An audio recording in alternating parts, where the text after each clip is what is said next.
स्वागत है आप सबका संस्कृति आईएएस के ऑनलाइन एनसीईआरटी कोर्स में। और पिछली क्लास में हम लोगों ने डिस्कस किया था, देखा था कि किस तरीके से अंग्रेज़ों ने, जो ब्रिटिश ईस्ट इंडिया कंपनी थी, वो कंपनियों की जो प्रतिस्पर्धा थी उसमें सभी को पीछे छोड़कर एक सर्वोच्च स्थिति को प्राप्त की थी। ठीक है, अब चूंकि ब्रिटिश ईस्ट इंडिया कंपनी जो है, जो भारत में आई थी व्यापार करने के लिए, एक व्यापारिक कंपनी थी और भारत की राजनीतिक स्थिति को देखते हुए कंपनी अब ये धीरे धीरे व्यापारिक कंपनी से राजनीतिक कंपनी की तरफ, राजनीतिक उसका स्वरूप राजनीतिक होता जा रहा था और भारतीय स्थितियों का फ़ायदा उठाकर अब वो भारतीय क्षेत्रों पर अधिकार करने का उसके मन में विचार आ रहा था।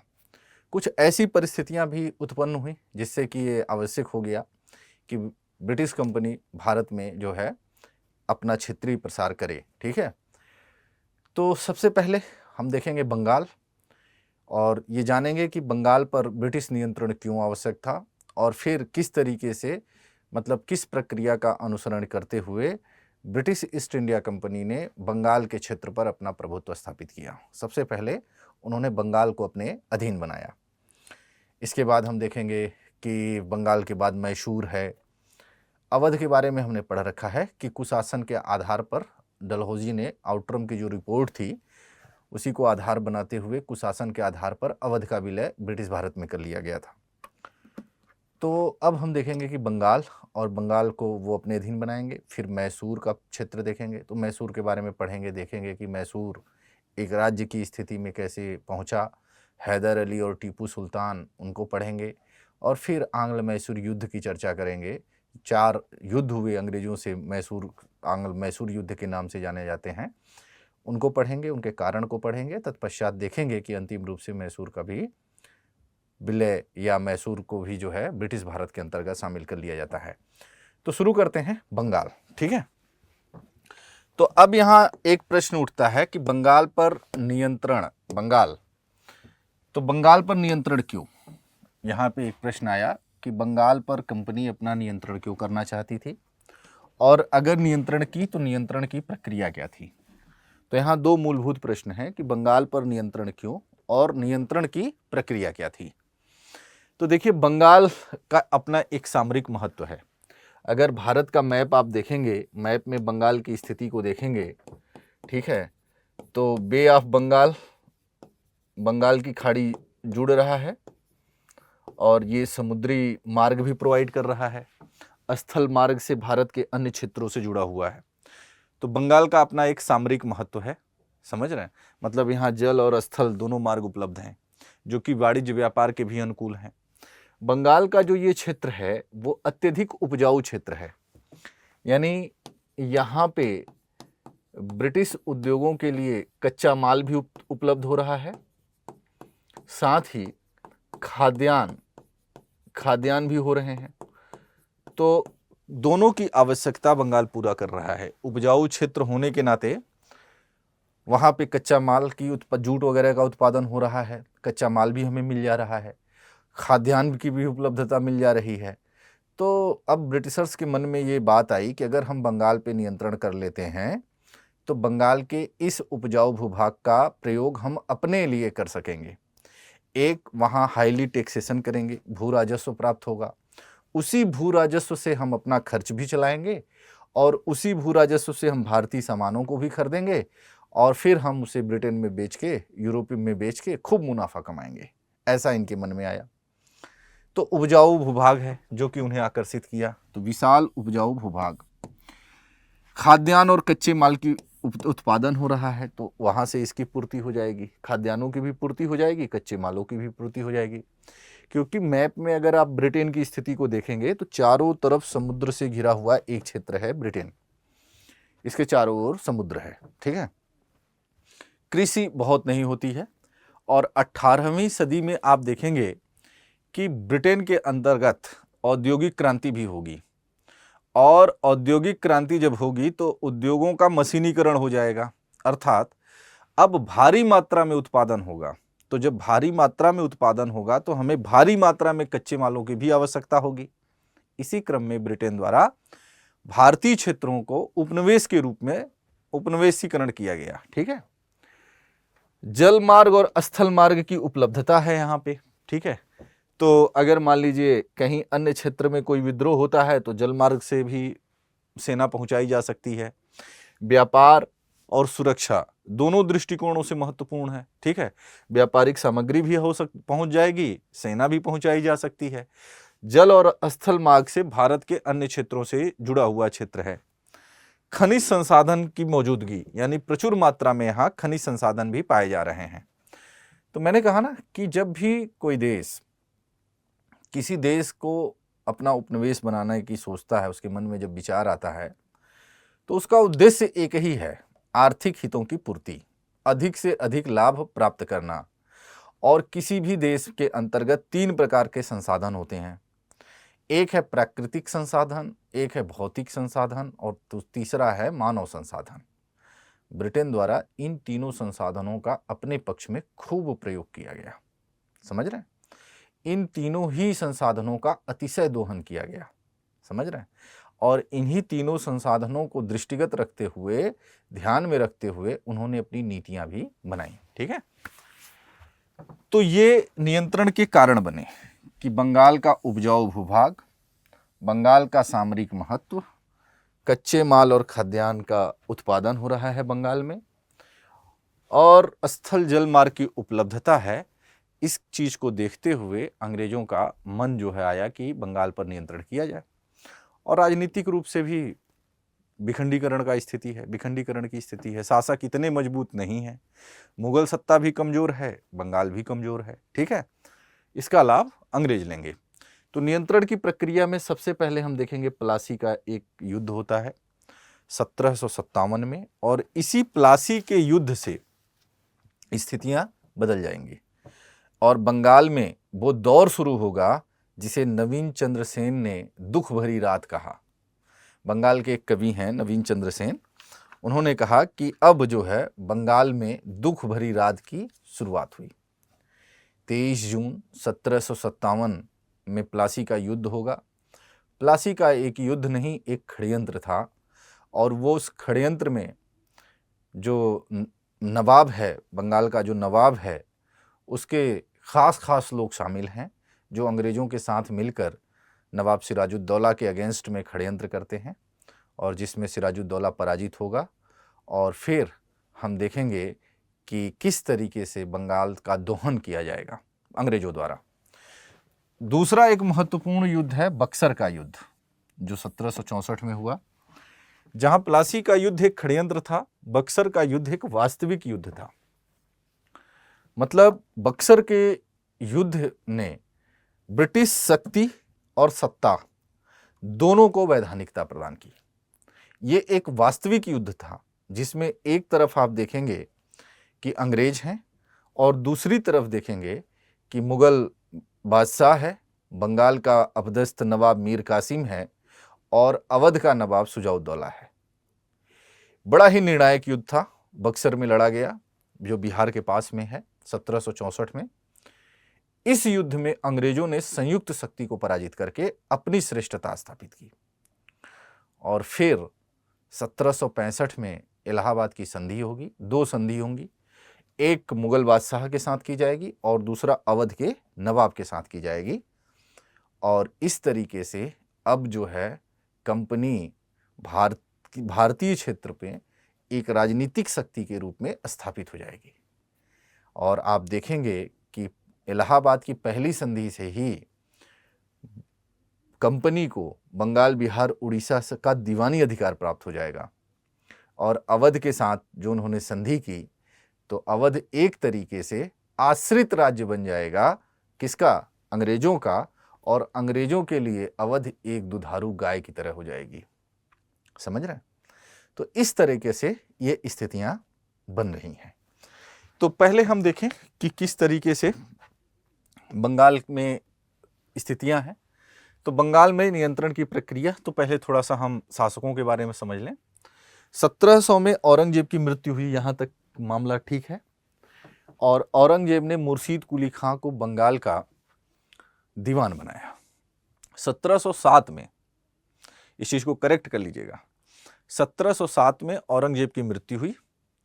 उसके पहले 1700 ईस्वी में औरंगजेब ने मुर्शीद कुली खां को बंगाल का क्या बनाया? दीवान बनाया। 1717 में फर्रुखसियर हैं मुगल बादशाह, और फर्रुखसियर ने मुर्शीद कुली खां को सूबेदार भी बना दिया। तो बंगाल के दीवानी और सूबेदारी दोनों शक्ति किसके पास आ गई? मुर्शीद कुली खां के पास आ गई। औरंगजेब के पोता है अजीमुस्सान, उससे इनका कुछ मतभेद होता है, ठीक है। और मतभेद होने के कारण इसने अपनी राजधानी को ढाका से कहां? मुर्शिदाबाद स्थानांतरित कर दिया। समझ रहे हैं? मतलब औरंगजेब के जो पोता है अजीमुस्सान, उससे मुर्शीद कुली खां के कुछ मतभेद हुए, और इस मतभेद के परिणाम स्वरूप मुर्शीद कुली खां ने अपनी राजधानी परिवर्तन कर दी। ढाका से मुर्शिदाबाद उसने राजधानी स्थानांतरित कर दी। इसने राज्य की आय बढ़ाने के लिए इजारेदारी व्यवस्था, भू राजस्व में इजारेदारी मतलब ठेके पर देने की व्यवस्था शुरू की। इजारेदारी व्यवस्था, ठेके पर देने की प्रथा, ठेका पे दे देना, ठीक है, कि हमें यहां से इतना भू राजस्व प्राप्त होगा। तो इजारेदारी व्यवस्था इसने शुरू की। छोटे जागीरदार जो हैं, जमींदार हैं, उनकी जागीर का एक बड़ा हिस्सा उसने छीन लिया उनसे, और उसको छीनने के बाद उसको खालसा यानी सरकारी भूमि में तब्दील कर दिया, जिससे कि राज्य की आय में वृद्धि हो। तो खालसा भूमि में उसने तब्दील कर दिया। बड़े जमींदारों के विरुद्ध उसने कोई विशेष कार्यवाही नहीं की, उसको बनाए रखा। किसानों के लिए उसने कुछ सुविधा प्रोवाइड की, जैसे तकावी ऋण की सुविधा प्रोवाइड की, तकावी ऋण जिसे कह रहे हैं, जिससे कि कृषि का विकास हो सके, कृषि में उत्पादन बढ़ सके, और जिससे कि राज्य की आय बढ़ सके। चूंकि इसने छोटे जमींदारों के विरुद्ध कार्यवाही की, तो इसमें बहुत से जमींदार थे। इसके समय में जमींदारों के 3 विद्रोह हुए, सीताराम राय, गुलाम मोहम्मद और उदय नारायण। ये 3 जमींदार हैं जो कि मुर्शीद कुली खां के समय में विद्रोह करते हैं, ठीक है। तो ये इनके समय की कुछ महत्वपूर्ण घटनाएं हैं। इनके दामाद हैं, उनका नाम है सुजाउद्दीन। मुर्शीद कुली खां की मृत्यु के बाद सुजाउद्दीन जो है बंगाल का नवाब बनता है, ठीक है। सुजाउद्दीन 1727 से 1739, ठीक है। ये मुर्शीद कुली खां के क्या है? दामाद है। 1733 में ये बिहार का क्या था? कार्यभार संभाल रहा था। मतलब मुर्शीद कुली खां के समय में 1733 के आसपास इसे बिहार भी इसके अधीन था, ठीक है। अलीवर्दी खां है। अलीवर्दी खां ने बिहार का इसे नायब सूबेदार बनाया। अलीवर्दी खां को इसने बिहार का नायब सूबेदार बनाया था सुजाउद्दीन ने, ठीक है। तो ये तथ्य ध्यान रखिएगा। मुर्शीद कुली खां का दामाद है, बिहार का भी कार्यभार संभाला 1733 में, और बाद में जो है अलीवर्दी खां को वहां का नायब सूबेदार बना दिया। इसके बाद सरफराज आते हैं 1739 में, और सुजाउद्दीन का ये पुत्र है सरफराज, और इसके समय में अलीवर्दी खां ने विद्रोह कर दिया, बिहार का जो नायब सूबेदार है। और 1740 में गिरिया का युद्ध होता है, जिसमें उसने सरफराज को पराजित करके मार डाला। ये बड़ा ही महत्वपूर्ण युद्ध हुआ गिरिया का, जिसमें कि इसने सरफराज को पराजित करके मार डाला। अगला एक महत्वपूर्ण शासक है जिसका नाम है अलीवर्दी खां, ठीक है। अलीवर्दी खां बंगाल का नवाब बनता है, और इसके स्थिति में इसके समय में बंगाल लगभग स्वतंत्र हो जाता है, ठीक है। इसने मुगल सम्राट को 2 करोड़ रुपया घूस दिया, ठीक है, और 2 करोड़ घूस देकर अपने पद को अस्थायी बनाया। पहली बात, क्योंकि गिरिया के युद्ध में सरफराज को पराजित करके ये बनता है शासक, तो अपने पद की वैधानिकता के लिए मुगल बादशाह को इसने पैसे दिए, घूस दिए, और अपने पद को अस्थायी बनाया। नाम मात्र के लिए मुगल सम्राट के अधीन था ये। इसके समय में मराठा आक्रमण हुए, लगातार मराठा आक्रमण से सशंकित रहता था, तो मराठों का आक्रमण हुआ था, और अंत में मराठों से इसे एक संधि करनी पड़ी। मराठा सरदार हैं रघु जी, उनसे 1751 में एक संधि की, जिसके तहत मराठों को उड़ीसा प्रांत और 12 लाख रुपए वार्षिक चौथ के रूप में देना इसने स्वीकार किया। मतलब अलीवर्दी खां ने मराठों को उड़ीसा का प्रांत दिया और चौथ 12 लाख रुपया चौथ के रूप में देना स्वीकार किया, ठीक है। तो मराठों से एक तरीके से इसने एक संधि की। यूरोपी इसके समय में काफ़ी व्यापार तुच्छ कर ही रहे थे बंगाल में, ठीक है। तो इसने यूरोपियों की तुलना मधुमक्खी से की है। इसका अर्थ समझ लीजिए, अलीवर्दी खां का कहना था कि अगर आप यूरोपियों को नहीं छेड़ोगे तो ये आपको, अगर वो व्यापार कर रहे हैं तो उन्हें करने दीजिए, उन्हें छेड़िए मत। अगर नहीं छेड़ोगे तब तो ठीक है, अगर छेड़ोगे तो मधुमक्खी की तरह काट काट के मार डालेंगे। इसे अंग्रेजों की शक्ति का अंदाजा था अलीवर्दी खां को। तो यूरोपियों की तुलना इसने मधुमक्खी से की, ठीक है। तो अलीवर्दी खां के बारे में ये 2-3 बातें हैं, महत्वपूर्ण हैं कि इसने मुगल सम्राट को 2 करोड़ रुपया घूस दिया, अपने पद को अस्थायी बनाया। हालांकि मुगल सम्राट के अधीन नाम मात्र का ही शासक था और इसके समय में लगभग बंगाल स्वतंत्र हो चुका था, एक तरीके स्वतंत्र व्यवहार कर रहा था। मराठा आक्रमण से लगातार सशंकित था, लगातार आक्रमण होते थे। फलतः रघुजी से 1751 में एक संधि कर लिया और उनको उड़ीसा प्रांत दे दिया और चौथ के रूप में 12 लाख रुपया देना स्वीकार किया। यूरोपियों की तुलना इसने मधुमक्खी से की है कि अगर इन्हें नहीं छेड़ोगे तो शहद देंगी, अगर छेड़ोगे तो काट काट कर मार डालेंगी, ठीक है। तो ये ध्यान रखना कि अलीवर्दी खां ने यूरोपियों की तुलना किससे की है? मधुमक्खी से, कि अगर इन्हें छेड़ोगे नहीं तो शहद देंगी, अगर छेड़ोगे तो ये काट काट के मार डालेंगी, ठीक है। तो ये ध्यान रखना। अलीवर्दी खां के बाद आता है सिराजुद्दौला और यहीं से शुरू होती है असली कहानी। सिराजुद्दौला अलीवर्दी खां की बेटी का बेटा था, ध्यान रखना। कौन है ये? अलीवर्दी खां के सबसे छोटी लड़की का पुत्र है सिराजुद्दौला, यानी अलीवर्दी खां के बेटी का बेटा है सिराजुद्दौला।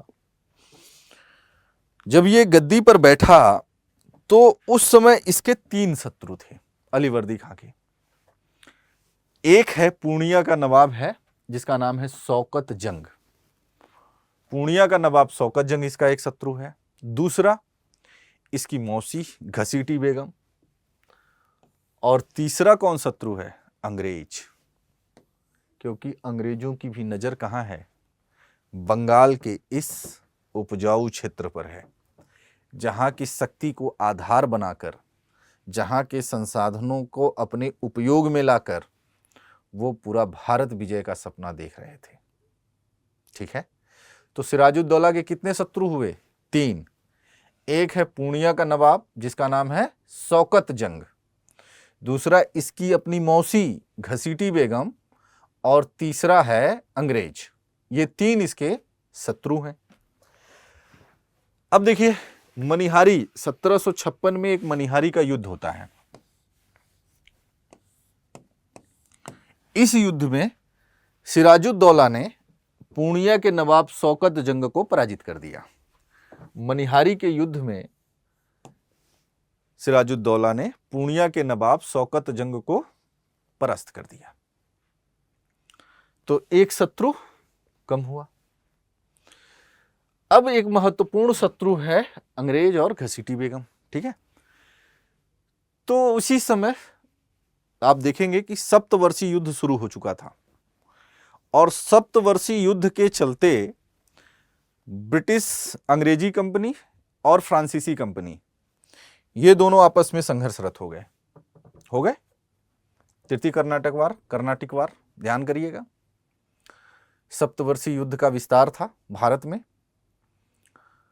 और जब ये ब्रिटिश कंपनियां आपस में लड़ने लगी तो उन्होंने एक दूसरे क्षेत्र में, मतलब जैसे बंगाल के क्षेत्र में जो इनके अपनी फैक्ट्री थी उसकी किलेबंदी करने लगे सुरक्षा के दृष्टिकोण से, ठीक है।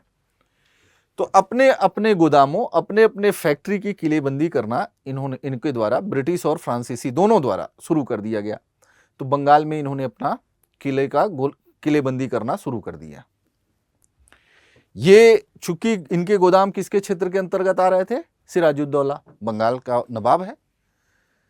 नवाब कह रहा है कि मेरी ही भूमि पर किले की किलाबंदी, ये बात किसी भी स्वतंत्र नवाब को, स्वतंत्र शासक को एक तरीके से अच्छा नहीं लगेगा, और उसने इनको हिदायत दी, मना किया कि ऐसा मत करिए। फ्रांसीसी जो चंद्रनगर में उनकी कोठी थी वो मान गए। लेकिन अंग्रेज नहीं माने, अंग्रेज नहीं माने और वो अपने फोर्ट विलियम की किलेबंदी करने में जुटे रहे। यही कारण है कि सिराजुद्दौला इन घटनाओं से क्रुद्ध होकर अंग्रेजी क्षेत्रों कासिम बाजार और फोर्ट विलियम इन पर अधिकार कर लिया। आई बात समझ में? ये ध्यान से समझ लीजिएगा, आगे की घटनाओं का एक आधार बनेगा।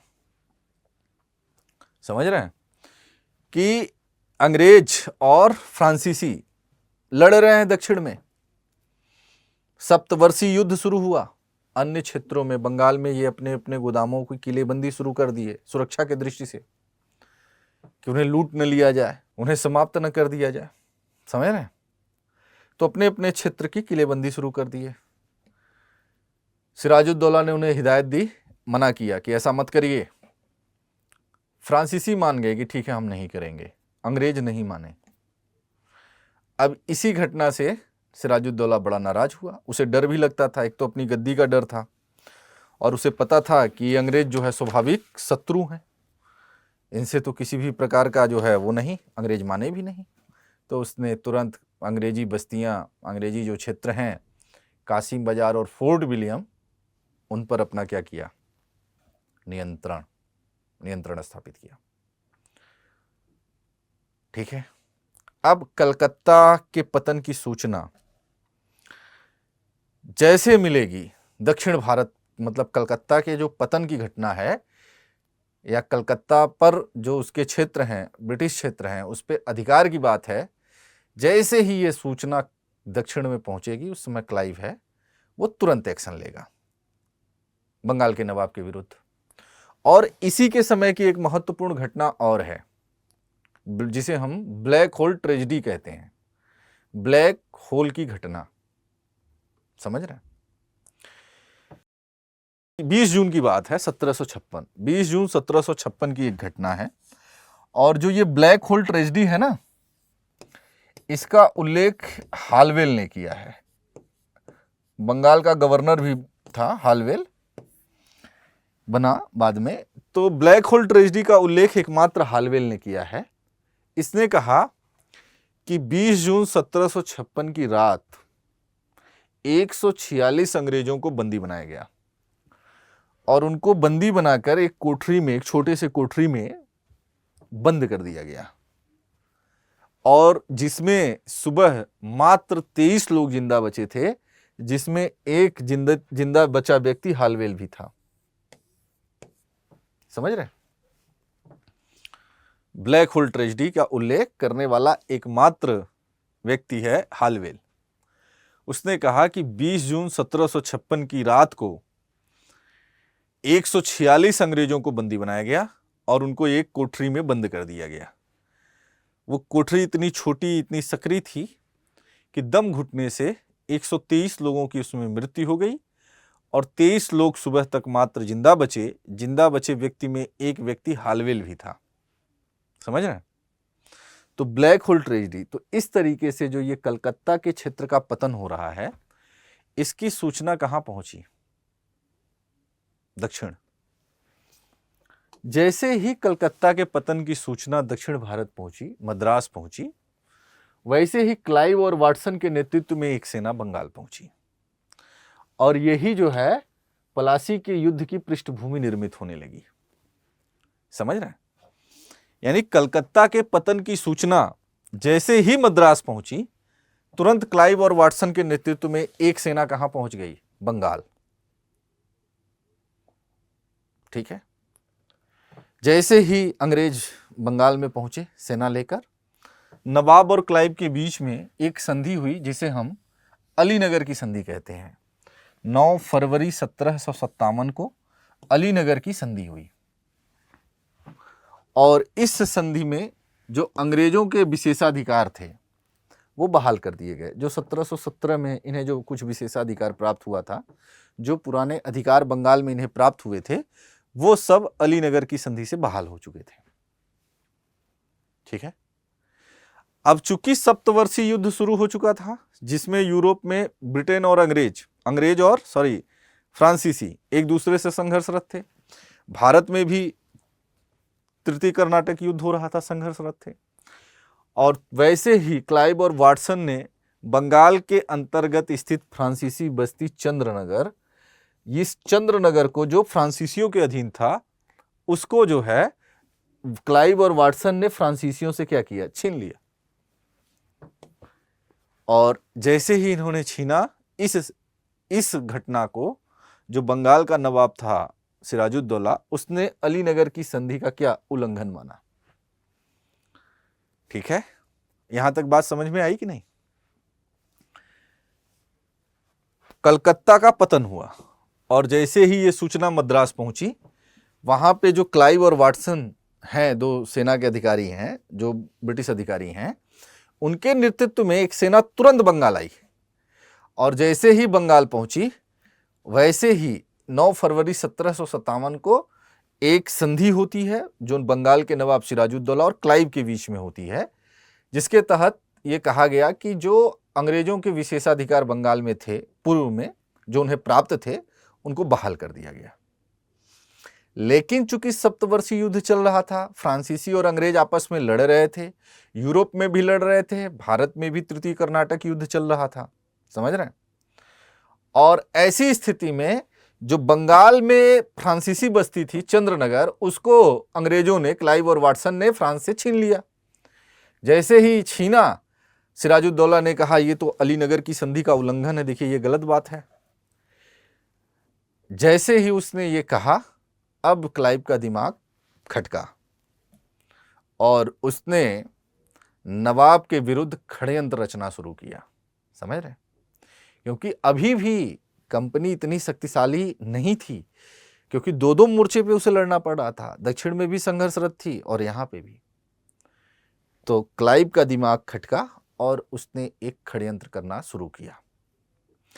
चूंकि नवाब की नीतियों से जो असंतुष्ट व्यक्ति थे, जैसे नवाब का सेनापति है मीर जाफर, मीर बख्शी है नवाब का, सिराजुद्दौला का मीर बख्शी है, मीर जाफर, उसके अंदर क्लाइव ने शासक बनने की महत्वाकांक्षा को जगा दिया कि कब तक सेनापति रहोगे, काहे नहीं शासक बन जाते। तो मीर जाफर के अंदर अब सीधे महत्वाकांक्षा बढ़ने लगी। इसी तरीके से जो बंगाल के अन्य हैं, जगत सेठ हैं, फतेह चंद उर्फ जगत सेठ, अमीर चंद हैं, ठीक है, इन लोगों को भड़काना शुरू कर दिया। जो बंगाल में बड़े लोग हैं, बैंकर, पूंजीपति, मीर जाफर, मीर बख्शी, इन लोगों को उसने जो है मिलके एक षड्यंत्र रचा, जिसे कि पलासी का षड्यंत्र कहते हैं। और उसमें एक बात तय की गई कि नवाब को हटा के मीर जाफर को सत्ता सौंप दिया जाएगा और मीर जाफर बंगाल का नवाब हो जाएगा।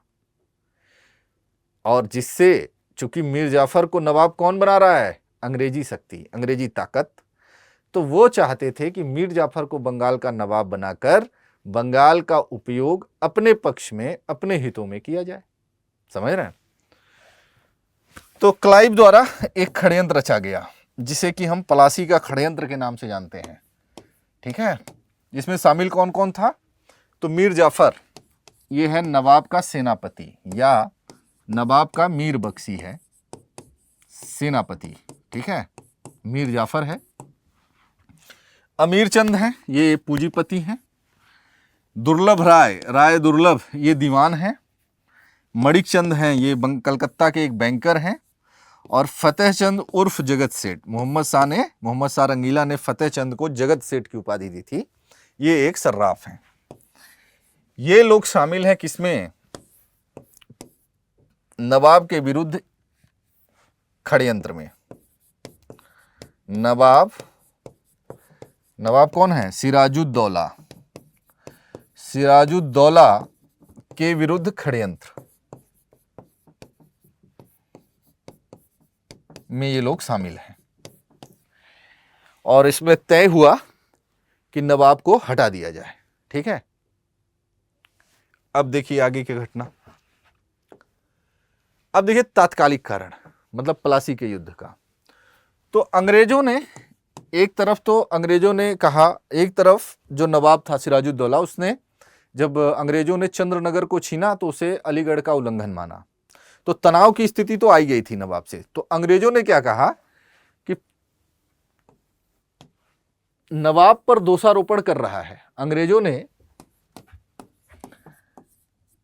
नवाब पर दोषारोपण किया, इसे सुधार लीजिएगा, ये फ्रांसीसी नहीं, नवाब पर दोषारोपण किया कि वह फ्रांसीसियों से मित्रता बढ़ा रहा है, क्योंकि फ्रांसीसी क्षेत्र छीने जाने पर नवाब ने आपत्ति दर्ज की थी कि ये अलीनगर संधि का क्या है, उल्लंघन है। और ऐसा कर जब नवाब द्वारा किया गया तो अंग्रेजों ने कहा कि यानी नवाब फ्रांसीसियों से क्या कर रहा है, संबंध, निकटता बढ़ा रहा है।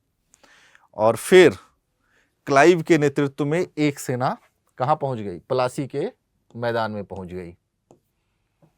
ठीक है, प्लासी के मैदान में एक सेना पहुंच गई। ठीक है, और युद्ध का परिणाम तो पहले से ही तय था, मीर जाफर को शासक बनाना था, मीर जाफर को बंगाल का नवाब बनाना तय हुआ था, तो परिणाम तो पहले घोषित था, युद्ध एक औपचारिकता थी। इसीलिए इसे प्लासी का युद्ध की जगह प्लासी का षड्यंत्र कहना ज्यादा उचित लगता है। इस षड्यंत्र में बंगाल के बड़े लोग शामिल थे, समझ रहे हैं। तो जब इस तरह की घटना हुई, क्लाइव एक सेना लेकर पहुंच गया प्लासी में, तब नवाब को भी, सिराजुद्दौला को भी मजबूरन प्लासी में आना पड़ा। ठीक है, तो फिर सिराजुद्दौला की भी सेना आई और फिर एक युद्ध हुआ। और चूंकि युद्ध में पहले से तय था कि मीर जाफर युद्ध में सेना को दिग्भ्रमित कर देगा, नवाब को धोखा दे देगा, और मीर जाफर ने नवाब को धोखा दिया। फिर भी कुछ अभी भी ऐसे नवाब की सेना में लोग थे जो नवाब के प्रति सच्ची ईमानदारी और निष्ठा रखते थे। उसमें है मीर मदान, फ्रांसीसी और मोहनलाल। ये कुछ ऐसे थे जो अभी भी नवाब के प्रति निष्ठा रखते थे, नवाब के प्रति ईमानदार थे, और इनका मानना था कि हम युद्ध करेंगे, और उन्होंने युद्ध लड़ा।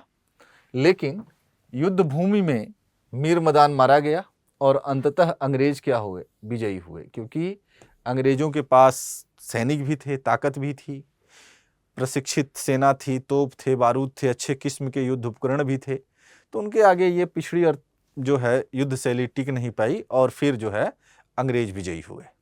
तो इस तरीके से प्लासी का युद्ध किसके पक्ष में आ गया, अंग्रेजों के। ठीक है, तो यहां तक क्लियर है। अब देखिए परिणाम। तो प्लासी के युद्ध में सिराजुद्दौला क्या हुआ, पराजित हो गया, बंगाल का नवाब सिराजुद्दौला पराजित हुआ।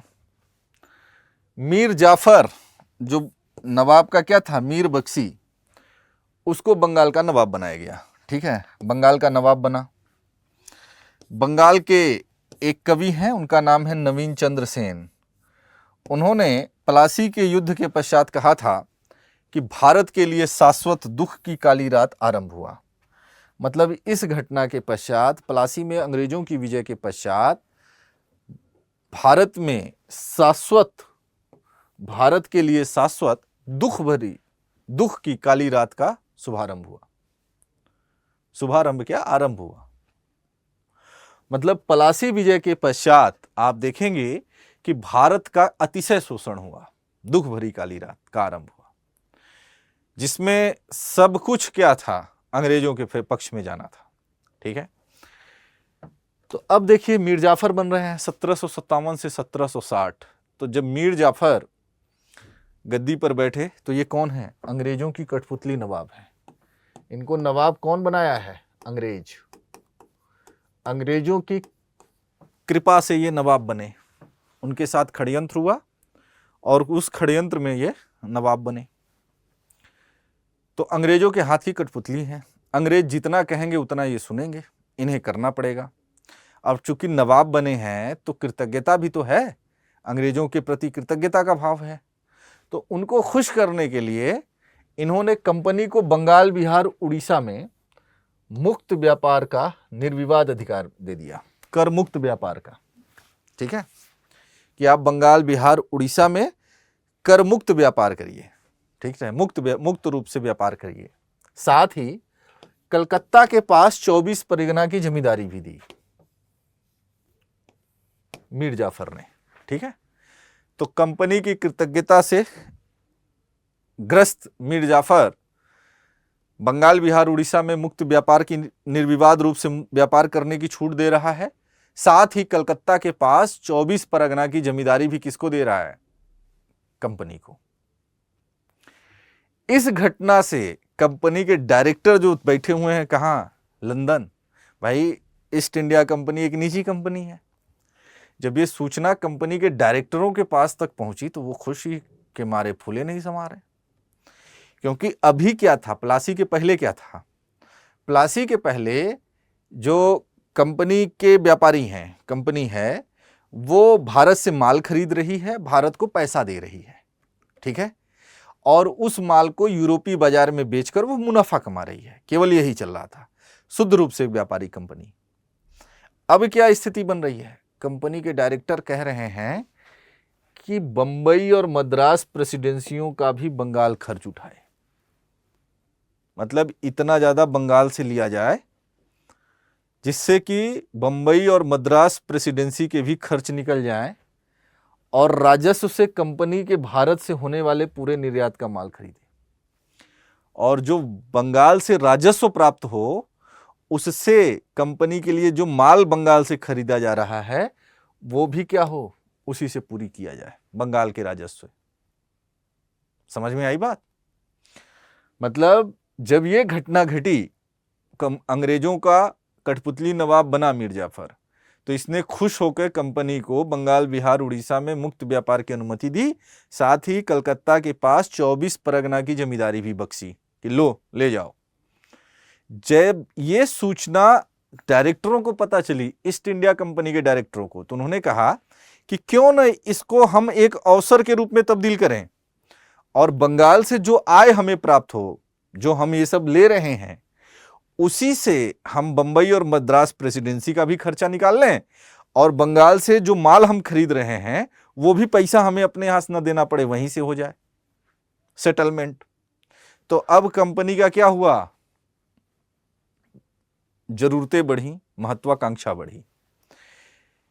जब कंपनी की जरूरतें बढ़ी, महत्वाकांक्षा बढ़ी, तो अब इनकी डिमांड बढ़ेगी। समझ रहे हैं? क्योंकि इतने से तो पूरे होने से रहा, तब वो मीर जाफर से और मांग करेंगे, कुछ और दे दो, कुछ और दो, कुछ रियायत दो, नहीं दोगे तो उतार दिए जाओगे। तरह तरह की बार्गेनिंग शुरू हो गई। मीर जाफर समझ गया कि ये स्थिति उसके अनुकूल नहीं है और वो कंपनी की आवश्यकता को पूरी नहीं कर पाएगा। मतलब इनकी इतनी डिमांड बढ़ गई कि मीर जाफर को लगा कि ये कौन सा, मतलब हम कैसे पूरा कर पाएंगे, असंभव सा लगने लगा उसे।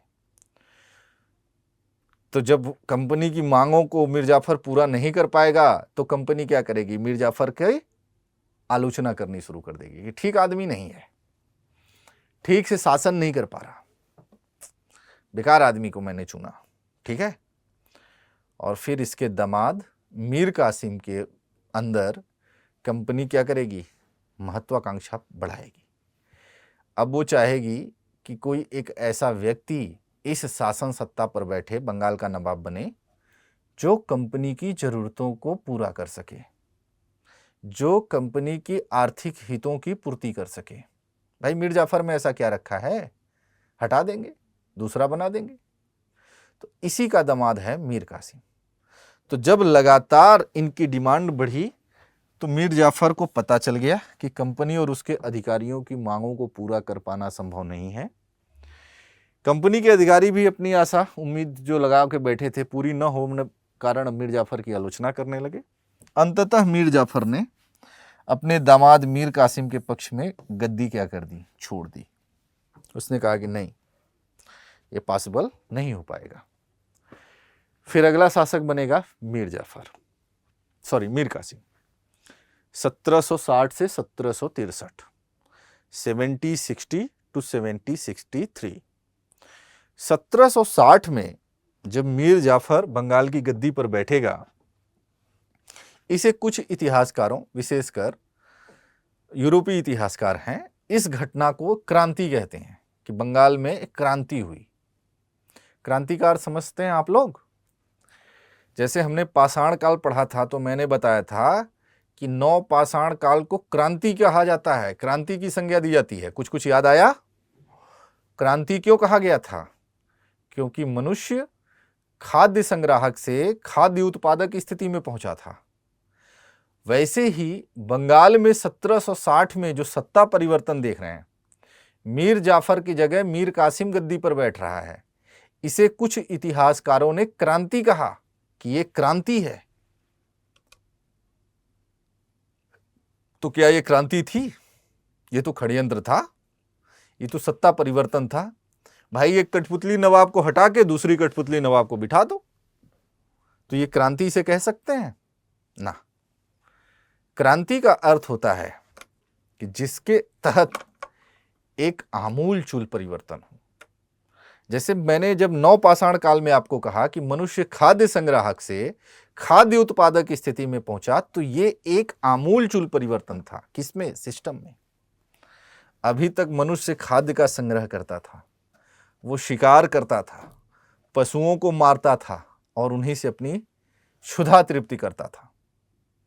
उसके अंदर अस्थायित्व का भाव नहीं था, विचरणशील था। लेकिन 9 पाषाण काल में आके मनुष्य खेती करने लगा, और खेती के लिए पहली आवश्यकता होती है अस्थायित्व का। भाई आप लोग अगर गांव से होंगे, गांव से बिलोंग कर रहे होंगे, तो गांव के लोग अस्थायी रूप से रहते हैं, जहां उनके खेत होते हैं, ठीक है, तो वो अस्थायी जीवन जी रहे होते हैं, विचरणशील नहीं होते। तो इस तरीके से उसे हमने क्रांति कहा, क्योंकि वहां पे एक महत्वपूर्ण परिवर्तन हुआ। लेकिन यहां कौन सा चेंज हुआ? यहां मीर जाफर था, वो कंपनी के अधिकारियों की मांगों को पूरा करने में असमर्थता व्यक्त की, एक कठपुतली नवाब को हटाया, दूसरे कठपुतली नवाब को बैठा दिया। अगर यही परिवर्तन बंगाल की जनता के द्वारा किया गया होता, बंगाल में महत्वपूर्ण चेंजेज आए होते, सामाजिक आर्थिक राजनीतिक क्षेत्र में परिवर्तन आया होता, तो हम कह सकते थे कि नहीं भाई ठीक है, ये एक रेवोल्यूशन लग रहा है। लेकिन ये कोई रेवोल्यूशन नहीं था। अब जैसे 1857 का विद्रोह पढ़ेंगे, उसकी पृष्ठभूमि देखिए यही निर्मित हो रही है। इसीलिए सारे क्लास को बड़े आराम से देखिए, समझ समझ के पढ़िए, क्योंकि कोई भी घटना अकारण घटित नहीं होता, उसके पीछे कोई ना कोई ठोस कारण अवश्य होता है। अब 1857 की क्रांति होगी, लेकिन उसकी पृष्ठभूमि देखिए यही प्लासी से निर्मित होगी। समझ रहे हैं? तो एक कठपुतली नवाब को हटाया, दूसरी कठपुतली नवाब को बिठाया, तो अगला नवाब कौन बना? मीर कासिम। और इसका टाइम पीरियड क्या रहा? 1760 से 1763 ईस्वी। ठीक है। लेकिन ये एक योग्य शासक था, कुशल प्रबंधक था, और ये अपने को अंग्रेजों के संरक्षण से मुक्त होना चाहता था। इसके अंदर एक मतलब तड़प थी कि बंगाल की स्थिति को बेहतर किया जाए। तो खैर अभी जब ये शासक बनेगा तो किसकी कृपा से बनेगा? अंग्रेजों की कृपा से।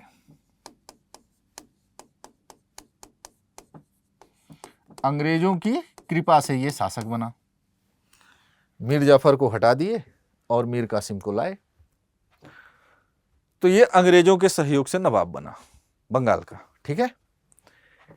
और जब ये नवाब बनेगा तो अंग्रेजों को कुछ, भाई इसको नवाब क्यों बना रहे हैं? लाभ अर्जित करने के लिए। तो बदले में मीर कासिम ने कंपनी को वर्धमान, मिदनापुर और चटगांव, ये ध्यान रखना, वर्धमान, मिदनापुर और चटगांव, इन जिलों की जमींदारी दे दी। लो ले जाओ। 24 परगना की जिम्मेदारी मीर जाफर ने की दी, वर्धमान, मिदनापुर, चटगांव की जिम्मेदारी मीर कासिम ने दे दी। और साथ ही जो बड़े अंग्रेज अधिकारी हैं उनको खूब उपहार दिया, उपहार देके उन्हें संतुष्ट करने का प्रयास किया। लेकिन मीर कासिम में एक तड़प थी। मैंने कहा ना कि योग्य शासक था, योग्य था, कुशल नेतृत्व था, शक्तिशाली शासक था, और ये अपने को अंग्रेजों के संरक्षण से, विदेशी नियंत्रण से मुक्त रखना चाहता था। इसके अंदर एक तड़प थी कि हम बंगाल को बेहतर स्थिति में लाएं। अब उसने क्या किया कि अपनी इसके लिए आवश्यक क्या था, अंग्रेजों के नियंत्रण से मुक्त होने के लिए पहली आवश्यकता थी कि राज्य का आर्थिक आधार मजबूत हो, राज्य की सैनिक शक्ति मजबूत हो। ठीक है, जब राज्य का आर्थिक आधार मजबूत होगा तो उससे एक बेहतर सेना का निर्माण भी हो सकेगा, जिनको यूरोपीय पद्धति के आधार पर प्रशिक्षित किया जाएगा और जिसके माध्यम से हम अंग्रेजों को क्या करेंगे, उनके ऊपर चाबुक रख सकेंगे, उनको नियंत्रित कर सकेंगे। इसके लिए उसने आय बढ़ाने, राज्य की आय बढ़ाने और यूरोपीय तर्ज पर एक आधुनिक और अनुशासित सेना बनाने की उसने कोशिश की, मीर कासिम ने। फिर राजधानी बदल दिया, मुर्शिदाबाद से मुंगेर ले गया। पहली बार राजधानी किसने बदला था? मुर्शिद कुली खां। उसने ढाका से मुर्शिदाबाद लाया, फिर मीर कासिम मुर्शिदाबाद से मुंगेर ले जाएगा। समझ रहे हैं भाई, उनके नियंत्रण से मुक्त होना चाह रहा है। अब यही एक मुद्दा और जुड़ा है जिसे हम कहते हैं दस्तक का दुरुपयोग। दरअसल बंगाल के अंतर्गत कंपनी को एक विशेष अधिकार प्राप्त था, समझ रहे हैं, और बंगाल में जब मुक्त व्यापार करते थे, वो मुक्त व्यापार की छूट दी गई, तो वो अन्य व्यापारियों के लिए, बंगाल बिहार उड़ीसा के अन्य व्यापारियों के लिए वो पास दस्तक जारी करते थे और उससे के बदले वो धन प्राप्त करते थे कि अगर बंगाल बिहार उड़ीसा के अंतर्गत आप व्यापार करेंगे तो दस्तक लेना अनिवार्य होगा। जैसे कार्टर सिस्टम था ना, वैसे ही बंगाल बिहार उड़ीसा की बात हो गई। अब इसका दुरुपयोग, ये तो दिया गया था पास, किसको, दस्तक का अधिकार किसको मिला था? कंपनी को मिला था, लेकिन कंपनी के अधिकारी इसका दुरुपयोग कर रहे थे। समझ रहे हैं? इस स्थिति से निपटने के लिए मीर कासिम ने आंतरिक महसूल, आंतरिक कर को ही समाप्त कर दिया। समझ रहे हैं? तो मीर कासिम, अंग्रेजों के बीच तनाव तो बढ़ रहा था क्योंकि अब वो राज्य की आय बढ़ाने का प्रयास कर रहा है, राज्य की सैनिक शक्ति में गुणवत्ता लाने का प्रयास कर रहा है। राजधानी को उसने मुर्शिदाबाद से मुंगेर ट्रांसफर कर दिया क्योंकि वो विदेशी नियंत्रण से मुक्त होने का प्रयास कर रहा। तो अब तनाव की स्थिति बन रही है अंग्रेज और मीर कासिम के बीच में। समझ रहे हैं? तो अब जो है, इसी दौरान उसने आंतरिक व्यापार पर लगने वाले सभी महसूल, चुंगी को खत्म कर दिया। मीर कासिम ने अपने राज्य के अंतर्गत वो सबके लिए व्यापार फ्री कर दिया कि सब लोग मुक्त व्यापार करो। अंग्रेजों द्वारा दस्तक का दुरुपयोग किया जा रहा था, तो अब इससे क्या होगा? अंग्रेज क्रुद्ध होंगे कि नहीं? भाई, दस्तक से उन्हें कुछ आय प्राप्त होती थी, अब वो भी आय उनकी समाप्त हुई। तो इससे क्या हुआ? अंग्रेजों को हानि हुई, अंग्रेजों को क्षति हुई। जब अंग्रेजों को क्षति होगी तो वो बर्दाश्त करेंगे? बिल्कुल नहीं करेंगे। आर्थिक क्षति तो वो बिल्कुल बर्दाश्त करने को तैयार नहीं है, क्योंकि आर्थिक उपागम ही तो वो ढूंढ रहे हैं, नए नए लाभ के अवसर ही तो भारत के अंतर्गत वो तलाश रहे हैं। समझ रहे हैं? अब अंग्रेजों ने पुनः दबाव बनाया मीर कासिम के ऊपर। ये क्या कर रहे हो भाई, फिर से लगाओ महसूल, दस्तक का अधिकार केवल हमें है, सबको थोड़ी ना है, आप फिर से चुंगी लगवाइए आंतरिक व्यापार पे। ये कहा ना। अब इसी मुद्दे पर मीर कासिम और अंग्रेजों के बीच में संघर्ष छिड़ गया। और जब संघर्ष छिड़ गया तो अंग्रेजों से लड़ने की स्थिति में तो मीर कासिम थे नहीं, तो 1763 में ये भाग जाते हैं और मतलब अनेक लड़ाइयों में पराजित होते हैं और 1763 में हरा दिए जाते हैं। इसके बाद मीर कासिम भागकर अवध के नवाब के पास पहुंचते हैं। अवध का नवाब कौन है? शुजा-उद-दौला। ठीक है, अवध के नवाब के पास पहुंचते हैं। ठीक है, और फिर वहीं अवध के नवाब, समझ रहे हैं, जब वहां पहुंचे तो यहां अवध भाग गए और यहीं उसने अवध के नवाब शुजा-उद-दौला और भगौड़े मुगल बादशाह, कौन है? शाह आलम द्वितीय। यहां लिख लीजिएगा, भगौड़े मुगल बादशाह शाह आलम द्वितीय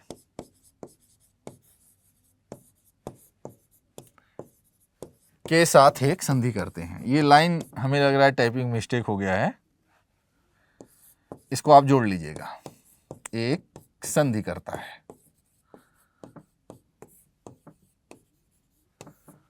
ठीक है।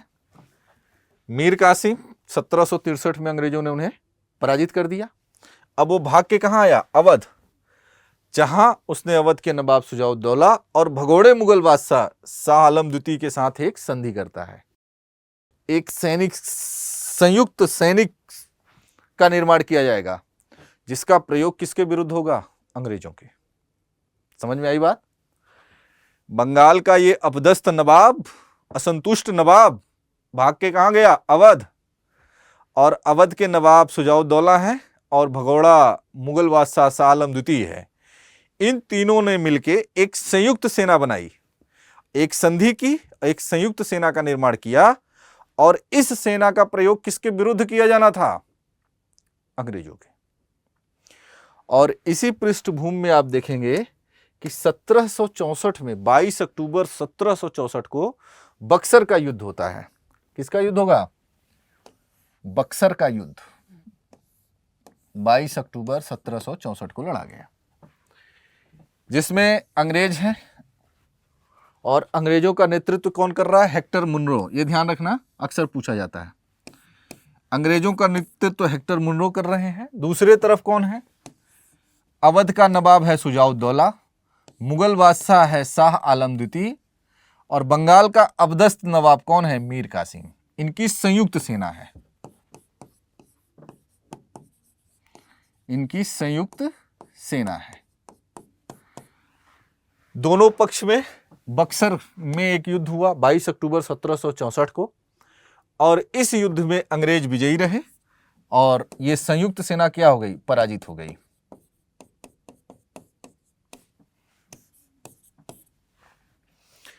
अंग्रेज वर्सेस संयुक्त सेना। संयुक्त सेना में कौन कौन है? अवध के नवाब की सेना है, सुजाउद्दौला की सेना है, मीर कासिम के पास जो छोटी मोटी सेना है वो है, और मुगल बादशाह शाह आलम की सेना है, शाह आलम द्वितीय की।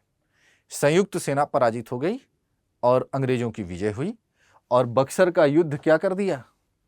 इसने भारत में अंग्रेजी शक्ति को वैधानिकता प्रदान की। ये एक वास्तविक युद्ध था जिसने भारत में अंग्रेजी सत्ता को वैधानिकता प्रदान की।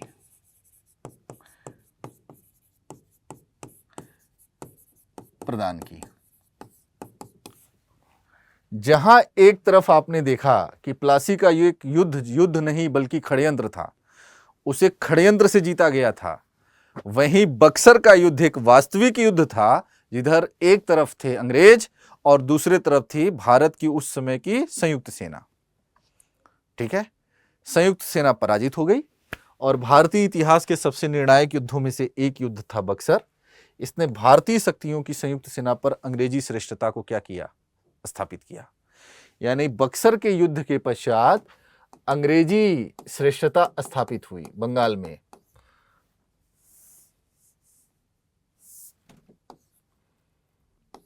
अंग्रेजी श्रेष्ठता स्थापित हुई।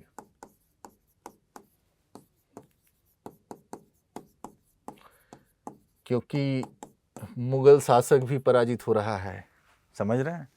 बंगाल का नवाब पराजित हो रहा है, अवध का नवाब पराजित हो रहा है, तो अंग्रेजी श्रेष्ठता भारत में स्थापित होगी।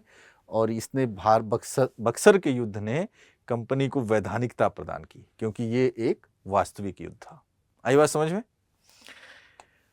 अब देखिए, बक्सर के युद्ध के पश्चात दो संधियां हुई। एक संधि हुई शाह आलम द्वितीय से, मुगल बादशाह शाह आलम द्वितीय से, और दूसरी संधि हुई बंगाल के अवध के नवाब से। बंगाल के नवाब के पास क्या बचा? और उधर जब ये मीर कासिम इधर भाग के आएगा तो बंगाल में पुनः नवाब कौन बना दिया गया? मीर जाफर। मीर जाफर को पुनः नवाब बना दिया गया। ठीक है, तो पहली संधि इलाहाबाद की प्रथम संधि हुई 12 अगस्त 1665। ये किससे हुई थी? मुगल बादशाह शाह आलम द्वितीय से। ये ध्यान रखना, मुगल बादशाह है, उनका नाम है शाह आलम द्वितीय, ये ध्यान रखना। और ये बहुत ही महत्वपूर्ण संधि होने जा रही है। और इसी संधि ने कंपनी को कहां से कहां पहुंचा दिया? कंपनी अभी तक जो व्यापारिक थी, अब कहां पहुंच जा रही है?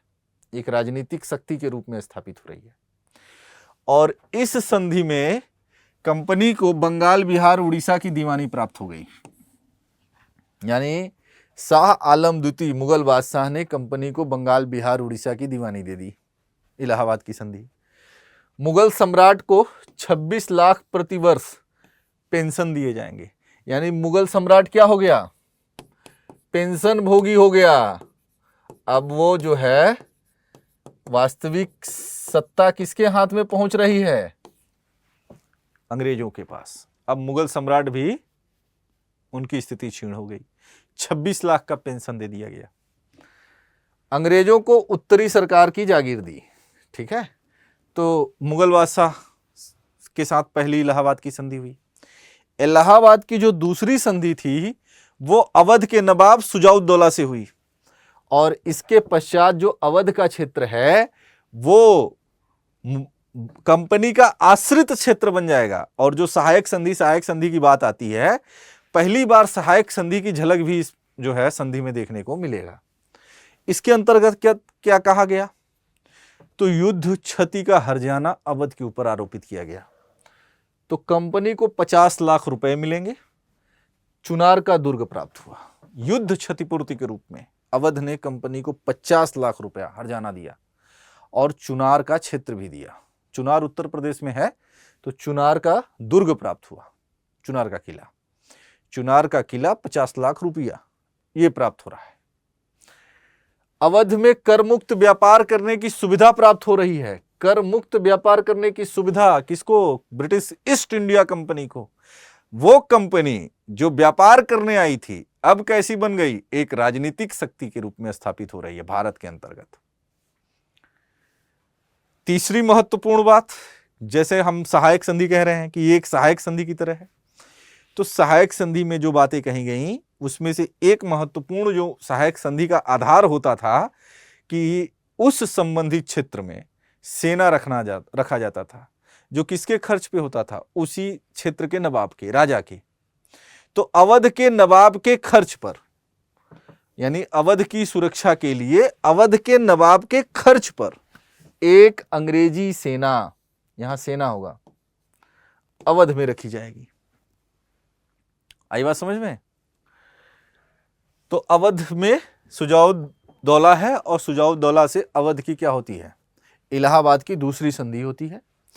इस संधि में युद्ध क्षतिपूर्ति के रूप में 50 लाख रुपया अवध पर थोपा गया, जो उसे कंपनी को प्राप्त हुआ। चुनार का दुर्ग कंपनी को प्राप्त हुआ।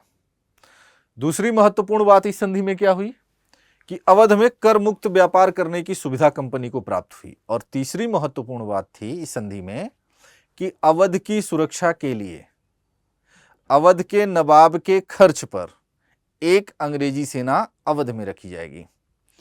अब इसका अर्थ समझिए, यानी अवध के नवाब के खर्च पे एक अंग्रेजी सेना का विकास अवध में किया जाएगा। अब अवध अगर विद्रोह करेगा तो इस सेना का काम क्या होगा? अवध के विद्रोह के साथ देना, वहीं दबा देना। यानी अगर अवध ने सर उठाने की कोशिश की तो उसके सर को वहीं कुचल देना, इस सेना का काम होगा। यही सहायक संधि है कि जिसने सहायक संधि सुरक्षा के नाम पर सहायक संधि स्वीकार की, सब ने अपनी अपनी स्वतंत्रता खो दी थी। हम पढ़ेंगे अभी। दो महत्वपूर्ण नीतियां हैं ब्रिटिश साम्राज्यवाद की, दो महत्वपूर्ण नीतियां हैं। एक है वेलेजली की सहायक संधि और एक है डलहौजी का डॉक्ट्रिन ऑफ लैप्स, जिसने पूरे भारतीय मानचित्र का रूप ही बदल दिया। एक व्यापारिक कंपनी भारत के अंतर्गत एक बड़ा ब्रिटिश भारतीय क्षेत्र का निर्माण कर रही है, और वो इससे संबंधित व्यपगत का सिद्धांत, डॉक्ट्रिन ऑफ लैप्स। सहायक संधि ने राज्यों को कमजोर बना दिया, सुरक्षा के नाम पे क्या कर दिया? स्वतंत्रता का छीन लिया राज्यों को से। अब देखिए, सुरक्षा के नाम पे स्वतंत्रता छीन लिया। अब आप विद्रोह करके दिखाइए, अधिकारों की मांग करके दिखाइए, ये जो सेना है ये अवध का विद्रोह वहीं कुचल देगी। क्योंकि भले ही अवध के नवाब के खर्चे पे पल रही है, लेकिन ये किसके दिशा निर्देश में है? अंग्रेजों को। अंग्रेजी शक्ति का प्रतिनिधित्व कर रही है ये अंग्रेजी सेना। तो सहायक संधि के माध्यम से भारतीय रियासतों को लकवाग्रस्त कर दिया गया। और इसके बाद आप देखेंगे कि जैसे ही डॉक्ट्रिन ऑफ लैप्स डलहौजी लागू करता है भारत में, परिस्थितियां बनेंगी, वैसे ही सब क्षेत्र क्या हो जाएंगे, एक बड़ा क्षेत्र को वो ब्रिटिश भारत में शामिल करने में सफल हो जाएगा। और जितनी शांति से उसने एक ब्रिटिश क्षेत्र में, एक बड़ा भारत में बृहद क्षेत्र स्थापित किया, शायद वो युद्ध के माध्यम से संभव न हो पाता। अकबर भी उतना शालीनता से इतना बड़ा क्षेत्र न बना पाता। ठीक है, तो अवध के नवाब, ये दूसरी संधि, एक तरीके से अवध क्या हो गया, कंपनी का आश्रित क्षेत्र बन गया। अवध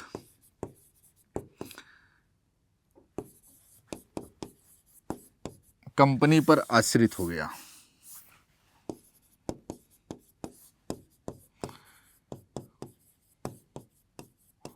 इसी संदर्भ में मैंने आपसे कहा था कि अवध क्या हो जाएगा, अंग्रेजों के लिए दुधारू गाय के समान होगी। जब जब जरूरत पड़ेगी अवध से संसाधनों का दोहन किया जाएगा। तो ये बात समझ में आ गई आप लोगों को। आगे चलें। अब देखिए, बंगाल, बिहार, उड़ीसा, ये दीवानी किसे प्राप्त हो गई, कंपनी को। तो कंपनी क्या करे, कंपनी को दीवानी प्राप्त होने का मतलब होता है ना कि राजस्व वसूल करने का अधिकार। ऐसी स्थिति में क्लाइव को पुनः भारत बुलाया गया। समझ रहे हैं, क्लाइव बड़ी बड़ी नींव रखने वाला, बर्क ने क्लाइव को कहा है बड़ी बड़ी नींव रखने वाला। तो क्लाइव को बुलाया गया भारत और बंगाल के प्रशासन को दुरुस्त करने का प्रयास किया गया। ठीक है, तो पहले 1763 में मीर कासिम जब पराजित हुआ तो मीर जाफर पुनः क्या हुआ, बंगाल का नवाब बना। लेकिन 1765 में मीर जाफर की क्या हो गई, मृत्यु हो गई। और जब मीर जाफर की मृत्यु हो गई तो उसका एक नाबालिग पुत्र है नजमुद्दौला, वो गद्दी पर बैठेगा। नजमुद्दौला को गद्दी पर बिठाया गया और कंपनी ने नजमुद्दौला से एक संधि की जिसके अनुसार नवाब को अपनी अधिकांश सेना भंग कर देना था। ये देखिए, नजमुद्दौला से कंपनी ने एक संधि कर ली तुरंत कि भाई आप अपनी अधिकांश सेना भंग कर देंगे। बंगाल का शासन एक नायब सूबेदार के सहारे चलाना था, जिसकी नियुक्ति कौन करेगी, कंपनी करेगी, और जिसे कंपनी की स्वीकृति के बिना हटाया नहीं जाएगा। समझ रहे हैं। तो इस तरीके से कहीं ना कहीं निजामत का अधिकार किसके पास आ गया, कंपनी के पास। यानी दीवानी और निजामत का भी अधिकार किसके पास आ गया, कंपनी के पास। लेकिन कंपनी अभी उसे अपने डायरेक्ट हाथ में नहीं लेनेगी, अभी वो इस पर बंगाल के नवाबों को बने रहने देगी। ठीक है, तो इस तरह कंपनी ने बंगाल के प्रशासन पर पूरा अधिकार जमा लिया था। अब इस स्थिति में चूंकि बंगाल पर, बंगाल, बिहार, उड़ीसा के दीवानी का अधिकार भी किसको प्राप्त हो गया, कंपनी को। तो निजामत का अधिकार भी प्राप्त हो गया, दीवानी का भी अधिकार है। समझ रहे हैं। इसी परिप्रेक्ष्य में क्लाइव को वापस बुलाया गया और क्लाइव ने बंगाल में द्वैध शासन की नींव रखी। द्वैध शासन का अर्थ है दो लोगों का शासन, ऐसे समझिए, दो लोगों का शासन। जैसे प्रशासन में बंगाल के नवाब को बनाए रखा गया। ठीक है, तो अंग्रेजों ने नवाब को बनाए रखा। प्रशासनिक दायित्व तो किसके पास है, नवाब के पास था। लेकिन दीवानी अधिकार किसके पास है, कंपनी। तो प्रशासनिक दायित्व तो किसके पास है, नवाब के पास, नवाब। और दीवानी अधिकार किसके पास है, कंपनी ने अपने पास रखा। दीवानी अधिकार ये है कंपनी के पास। ठीक है, लेकिन क्या वित्तीय कमी, चूंकि दीवानी का मतलब है वित्त, और वित्त पर किसका नियंत्रण है, कंपनी का।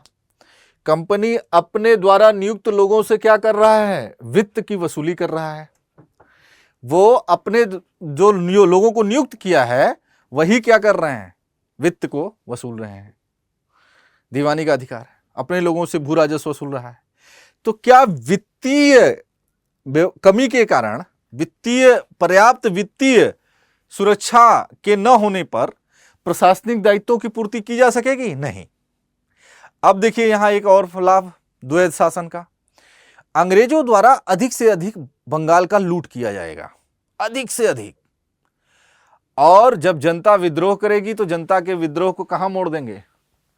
राजा तो ये है, हम क्या करें? मतलब अब जो प्रशासनिक जो बंगाल का नवाब है वो क्या हो जाएगा? अलोकप्रिय हो जाएगा। किसके में? जनता के बीच में। और कंपनी अपने आर्थिक हितों को मनमाना ढंग से पूरा करेगी। अधिक से अधिक भू राजस्व का आरोपण होगा, व्यापार के माध्यम से अधिक कर लगाएगी और बंगाल के संसाधनों की लूट शुरू हो जाएगी। इसी काल को 1765 से 1772 में इस द्वैध शासन को समाप्त किया जाएगा।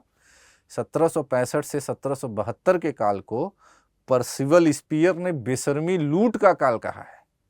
के.एम. पडिक्कर ने इसे डाकुओं का राज कहा है कि इतना लूट कि पूछो मत।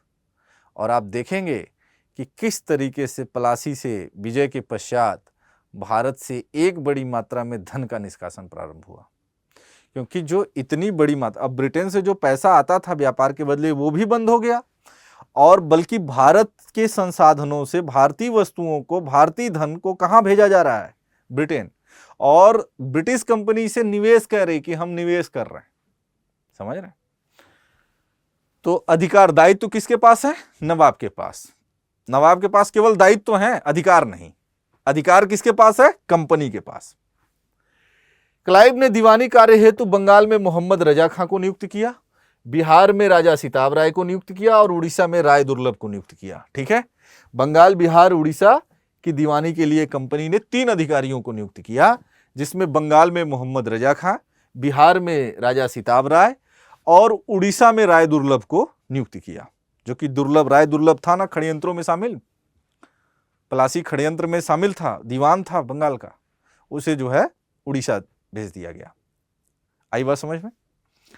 वारेन हेस्टिंग्स ने इस व्यवस्था को 1772 ईस्वी में समाप्त कर दिया, क्योंकि इस व्यवस्था में बहुत सारे दोष विद्यमान थे और बंगाल का प्रशासन सीधे अपने हाथ में ले लिया। तो द्वैध शासन कुछ समझ में आया? द्वैध शासन का अर्थ है दोहरा शासन, दायित्व तो किसी के पास हो, अधिकार किसी के पास हो। तो बंगाल का जो नवाब था उसके पास, उसको दायित्व तो सौंप दिए गए और अधिकार किसके पास था? कंपनी ने अपने पास रखा। समझ रहे हैं? अब बंगाल का जो शासक है, चूंकि वित्तीय अधिकार किसके पास है? कंपनी के पास है, और प्रशासनिक दायित्व तो किसके पास है? बंगाल के नवाब के पास है। लेकिन वित्तीय कमी या वित्त के अभाव में क्या नवाब अपने प्रशासनिक दायित्वों को पूरा कर पाएगा? नहीं। और बंगाल से जब एक बड़ी मात्रा में बंगाल की लूट शुरू की गई तो वहां की जनता में असंतोष आया, और उस असंतोष को आसानी से कहां मोड़ दिया कि ये भैया शासक तो ये हैं। तो दायित्व, अधिकार के अभाव में दायित्व की पूर्ति करना संभव नहीं था। ऐसी स्थिति में अब बंगाल की में खुली लूट हुई, जिसे पर्सिवल स्पीयर ने बेशर्मी लूट का काल कहा, के.एम. पडिक्कर ने डाकुओं का राज कहा। समझ रहे हैं? और इस तरीके से वारेन हेस्टिंग्स ने 1772 ईस्वी में इस व्यवस्था को समाप्त कर दिया कि भैया द्वैध शासन ठीक नहीं है। आगे तो द्वैध शासन के दुष्परिणाम, मतलब द्वैध शासन के क्या दुष्परिणाम आए, तो उसमें सबसे पहले है प्रशासनिक व्यवधान आना ही था। भाई आपने दे दिया दायित्व, लेकिन वित्तीय अभाव में नवाब अपने प्रशासनिक दायित्वों की पूर्ति कर पाएगा? संभव नहीं है। तो प्रशासनिक व्यवधान उत्पन्न हुआ। बंगाल को अधिक से अधिक निचोड़ा जाने लगा। बंगाल, बिहार, उड़ीसा जो भी है, अधिक से अधिक निचोड़ा जाने लगा। तो कृषि का ह्रास हुआ। भाई भू राजस्व के रूप में अधिक से अधिक लिया जाने लगा, कर ज्यादा से ज्यादा आरोपित किए जाने लगे, क्योंकि कंपनी के डायरेक्टर जो बैठे हुए हैं, जो लंदन से मुस्कुरा रहे हैं कि वाह बहुत बढ़िया, एक अच्छा मौका हाथ लगा, अब तो हम भारत के पूरे खर्चे भी यहीं से निकालेंगे, जो सामान खरीद रहे हैं उसके लिए जो पैसा दे रहे हैं वो भी नहीं देना है, वहीं के भू राजस्व लेंगे, मतलब लाभों लाभ। कंपनी के अधिकारी हैं वो भी भ्रष्टाचार में लिप्त हैं कि आराम से खूब अपना व्यापार कर रहे हैं, खूब अपना कमा रहे हैं। समझ रहे हैं? तो कृषि का ह्रास, क्योंकि अंतिम बोझ जो ये लूट खसोट मची हुई है, इसका अंतिम बोझ किस पर पड़ रहा है? किसानों पर। और कृषि से जुड़े किसानों में खेती में क्या हुआ? ह्रास हुआ, कमी हुई। उद्योग धंधों का ह्रास होगा, क्योंकि उद्योग धंधों के लिए उपयुक्त माहौल इनके हाथ से निकलता जा रहा है। 18वीं सदी में कहां हो गया? औद्योगिक क्रांति ब्रिटेन में हो जाएगी।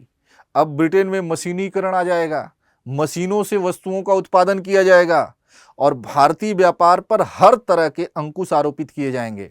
आपको अनुमान है, जब भारत से ब्रिटेन व्यापार करना शुरू किया था तो उस समय बहुत बढ़िया व्यापार चल रहा था और भारतीय वस्तुओं की ब्रिटेन में बड़ी तगड़ी डिमांड थी। समझ रहे हैं?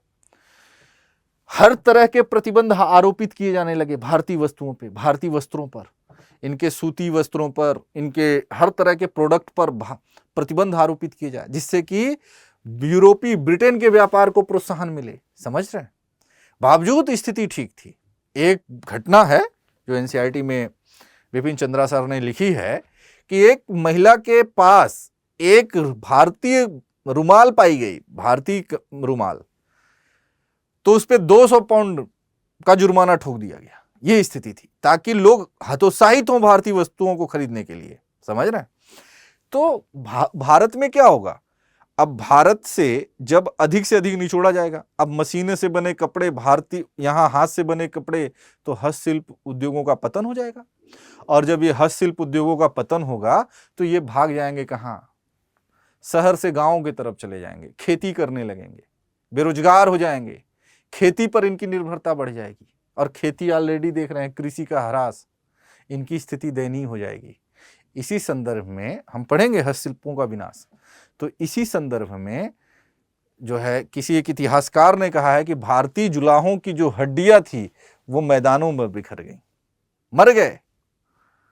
भाई, जब हमारा सब आप छीन ही लेंगे तो बचेगा क्या?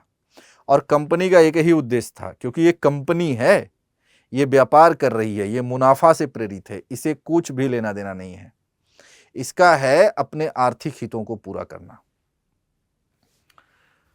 भारतीय व्यापार का क्या होगा? विघटन हो जाएगा। समझ रहे हैं? तो द्वैध शासन के ये कुछ दुष्परिणाम हैं। आगे चले। द्वैध शासन के संदर्भ में या 1765 से 72 के समय में कुछ विद्वानों के अपने मत हैं, उन्हें भी देख लें। जैसे के.एम. पणिक्कर महोदय हैं। के.एम. पणिक्कर कहते हैं कि ये डाकुओं का राज था। जो 1765 से 1772 का टाइम पीरियड है, ये डाकुओं का राज कहा है के.एम. पणिक्कर ने। पर्सिवल स्पीयर ने इसे बेशर्मी लूट का काल कहा है। कहा कि इतनी बेशर्मी से तो मैंने आज तक इतिहास में नहीं देखा कि किसी जगह किसी क्षेत्र को लूटा गया हो। स्वयं क्लाइव ने कहा है, क्लाइव के शब्दों में, कि मैं केवल इतना कहूंगा कि स्वेच्छाचारी शासन, भ्रांति, घूसखोरी, भ्रष्टाचार और जबरन धन बटोरने का ऐसा दृश्य बंगाल के अलावा किसी भी अन्य देश में कभी देखा सुना नहीं गया। स्वयं क्लाइव ने इस चीज को स्वीकार किया कि ये जो था ये बहुत नृशंस था, ये बहुत दुखदाई था और ये केवल बंगाल में ही देखा और सुना जा सकता था। पूरे इतिहास में मैंने कहीं नहीं देखा किसी भी देश में कि इस तरीके से लूट, बेईमानी, भ्रष्टाचार और की गई हो, लूट खसोट। समझ रहे हैं? तो ये कुछ विद्वानों के अपने विचार हैं। अब इस स्थिति को देखते हुए क्लाइव, चूंकि खुद इस व्यवस्था को उसने महसूस किया, देखा, इसके पास इसने खुद बहुत सारा धन संचित किया, तो इसने कुछ सुधार के भी कार्य किए क्लाइव ने। जैसे कि अधिकारियों को उपहार आदि लेने पर इसने प्रतिबंध लगाया, निजी व्यापार पर उनके प्रतिबंध लगाया कि अधिकारी निजी व्यापार नहीं करेंगे, चूंकि करते थे। स्वयं वॉरेन हेस्टिंग्स निजी व्यापार करता था, अफीम का व्यापार करता था। इसने एक व्यापार समिति बनाई, सोसाइटी फॉर ट्रेड, जिसको नमक, सुपारी और तंबाकू के व्यापार पर एकाधिकार दिया गया। और इसने एक कार्य और किया था, सैनिकों को दोहरा भत्ता देना बंद किया था। और इसी के कारण जो अंग्रेज सेना में अधिकारी थे उन्होंने इसका विद्रोह किया था, विरोध किया था, और इसे ही इतिहास में श्वेत विद्रोह के नाम से जाना जाता है, क्योंकि अंग्रेज अधिकारी होते थे। उनको उच्च वेतन मिलता था और सुविधाएं मिलती थी, समझ रहे हैं। और भारतीय क्या होते थे, सेना का काम करते थे, सैनिक होते थे। 1857 के पहले जो ब्रिटिश सेना बनी थी ना, उसमें लगभग 3,11,400 के आसपास सैनिक थे, जिसमें 2,65,900 सैनिक कितने कौन थे, भारतीय थे। ये स्थिति थी। लेकिन कोई भी सूबेदार से ऊंचे पद पर नहीं था, समझ रहे हैं। सबसे बड़ा पद जहां भारतीय एग्जिस्ट करते थे वो था सूबेदार का पद। तो सेना के उच्च अधिकारी, उच्च अफसर कौन हुआ करते थे, अंग्रेज। उनको बढ़िया वेतन मिलता था, बढ़िया सुविधाएं मिलती थी, ताकि सेना पर नियंत्रण स्थापित किया जा सके, समझ रहे हैं। और इतनी बड़ी सेना से उन्होंने भारत विजय का मार्ग अब शुरू कर दिया था, ठीक है। तो इस तरीके से हमने देखा कि क्लाइव द्वारा कुछ प्रयास भी किए गए, लेकिन बहुत हद तक क्लाइव को इसमें सफलता नहीं मिली, ठीक है।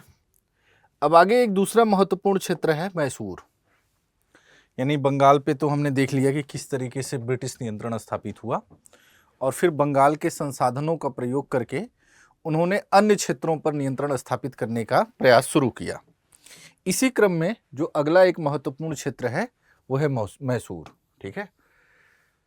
आप लोगों ने बहुत सारे मूवीज़ वगैरह देखते ही होंगे, उसमें भी अक्सर मतलब कई फिल्में भी बन चुकी हैं। टीपू सुल्तान को तो जानते ही होंगे। टीपू सुल्तान कहा करता था कि भेड़िए की तरह 100 दिन जीने से बेहतर है शेर की तरह एक दिन की जिंदगी, ऐसा टीपू सुल्तान का कहना था। तो मैसूर से ही संबंधित हैं। तो पहले समझेंगे कि मैसूर का एक राज्य के रूप में उद्भव कैसे हुआ। तो यानी मैसूर एक शक्तिशाली राज्य कैसे बना, फिर जब राज्य बन गया तो वहाँ हैदर अली और टीपू सुल्तान की उस राज्य में क्या भूमिका रही, उन्होंने मैसूर को एक शक्तिशाली क्षेत्र के रूप में किस तरीके से स्थापित किया, और फिर मैसूर पर नियंत्रण स्थापित करने के क्रम में जो आंग्ल मैसूर युद्ध हुए, यानी कि अंग्रेजों का मैसूर से जो युद्ध हुआ, अंग्रेज और मैसूर के बीच में जो युद्ध हुए, ठीक है, कुल 4 युद्ध हुए हैं, ठीक है। और फिर मैसूर को संरक्षित राज्य के रूप में, ब्रिटिश संरक्षित राज्य के रूप में स्थापित किया गया, बाद में विलय हुई हो गया, समझ लीजिए। तो उसके कारण और परिणामों की भी हम चर्चा करेंगे, ठीक है। तो बहुत ही महत्वपूर्ण है दूसरा एक क्षेत्र है मैसूर, ठीक है। तो पहले मैसूर एक शक्ति के रूप में, तो मैसूर की भौगोलिक स्थिति देखेंगे तो दक्षिण भारत के आसपास का क्षेत्र है, कर्नाटक और उसके आसपास का क्षेत्र है। तो सब दक्षिण भारत की जितनी भी शक्तियां हैं, दक्षिण भारत में कौन कौन है, हैदराबाद का निजाम है, मराठे हैं और अंग्रेज। तो दक्षिण भारत की सभी शक्तियां यानी मराठे, निजाम और अंग्रेज, यही हैं दक्षिण भारत के अंतर्गत जो महत्वपूर्ण शक्तियां हैं। वे सभी शक्तियां मैसूर को बनाए रखना चाहती थी कि मैसूर का अस्तित्व बना रहे। ऐसा क्यों? क्योंकि सबके अपने अपने हित मैसूर में थे। जैसे मराठे, अंग्रेज चाहते थे कि मैसूर बना रहे, जिससे कि मराठों से सुरक्षा उन्हें मिलती रहे, मराठों से बचने के लिए। मराठे चाहते थे कि अंग्रेज जो है केवल समुद्र तक सीमित रहें, इसके लिए मैसूर का बने रहना जरूरी है। और निजाम, इसका लक्ष्य था कि कंपनी और मराठे इतने शक्तिशाली न हों कि उसके राज्य के लिए खतरा उत्पन्न कर सकें, तो इसलिए मैसूर राज्य को बने रहना चाहिए, ठीक है। यानी दक्षिण भारत की जो 3 महत्वपूर्ण शक्तियां हैं, मराठे, निजाम और अंग्रेज, ये तीनों अपने अपने हितों के वजह से ऐसा उनका मानना था कि मैसूर एक राज्य के रूप में क्या रहे, बना रहे। समझ रहे हैं?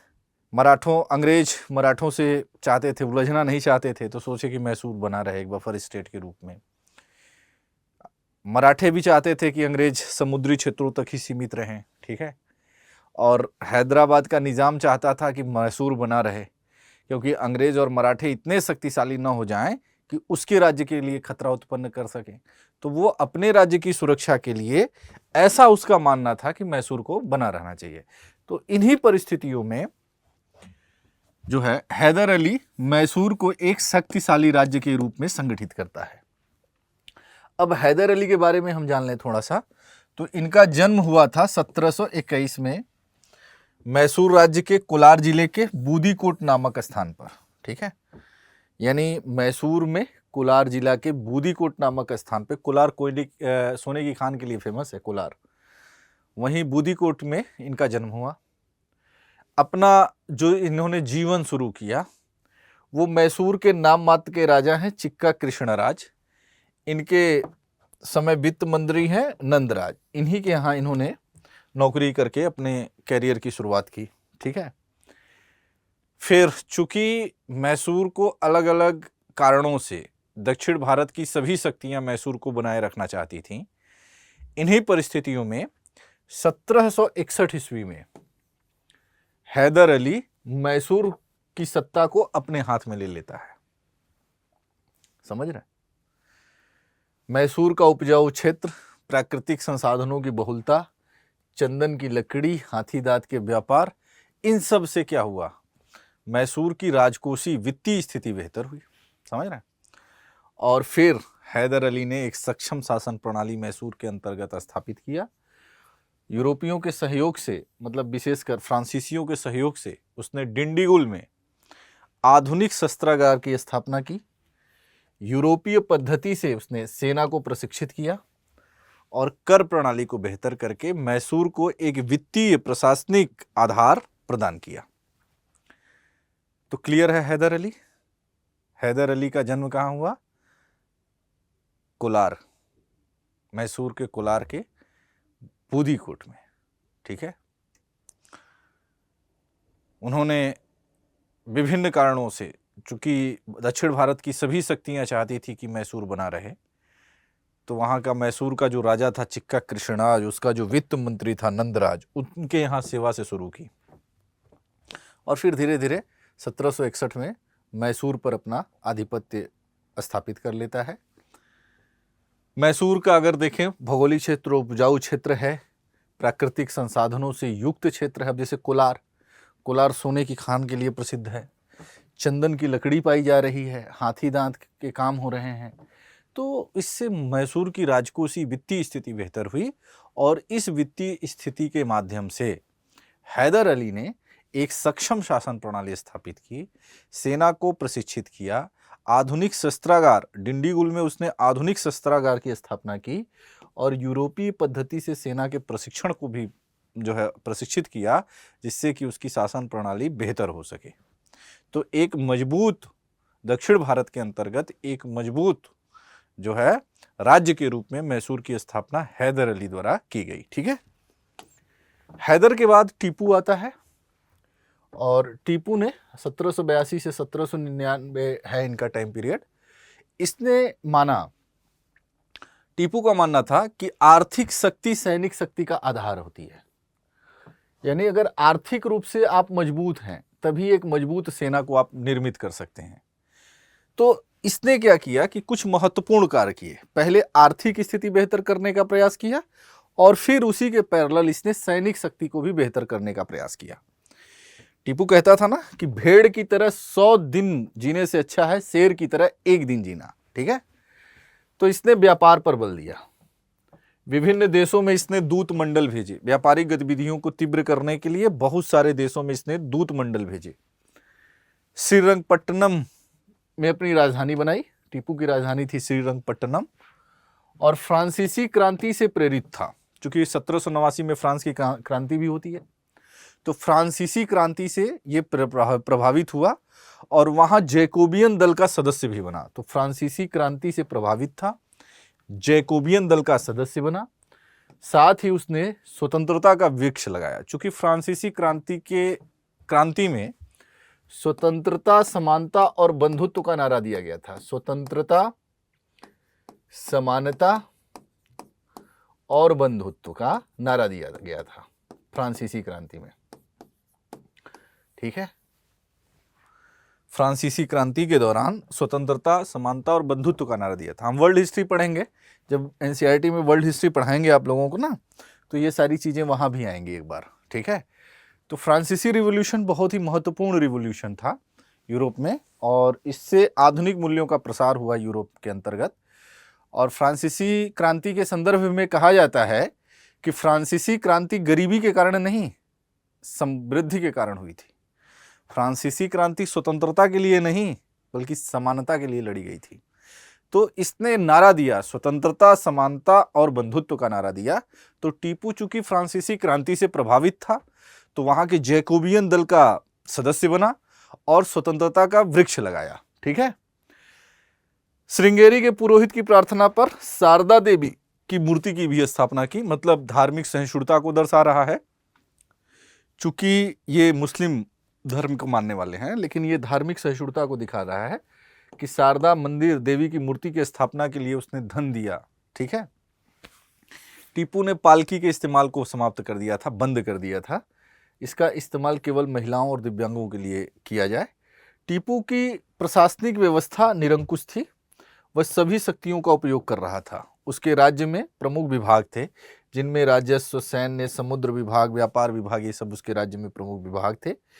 टीपू ने सिक्के जारी किए अपने शासन को वैध बनाने के लिए। तुर्की के खलीफा से इसने अनुमति भी प्राप्त की। ठीक है, यानी मान्यता, जैसा कि दिल्ली सल्तनत के शासक प्राप्त करते थे।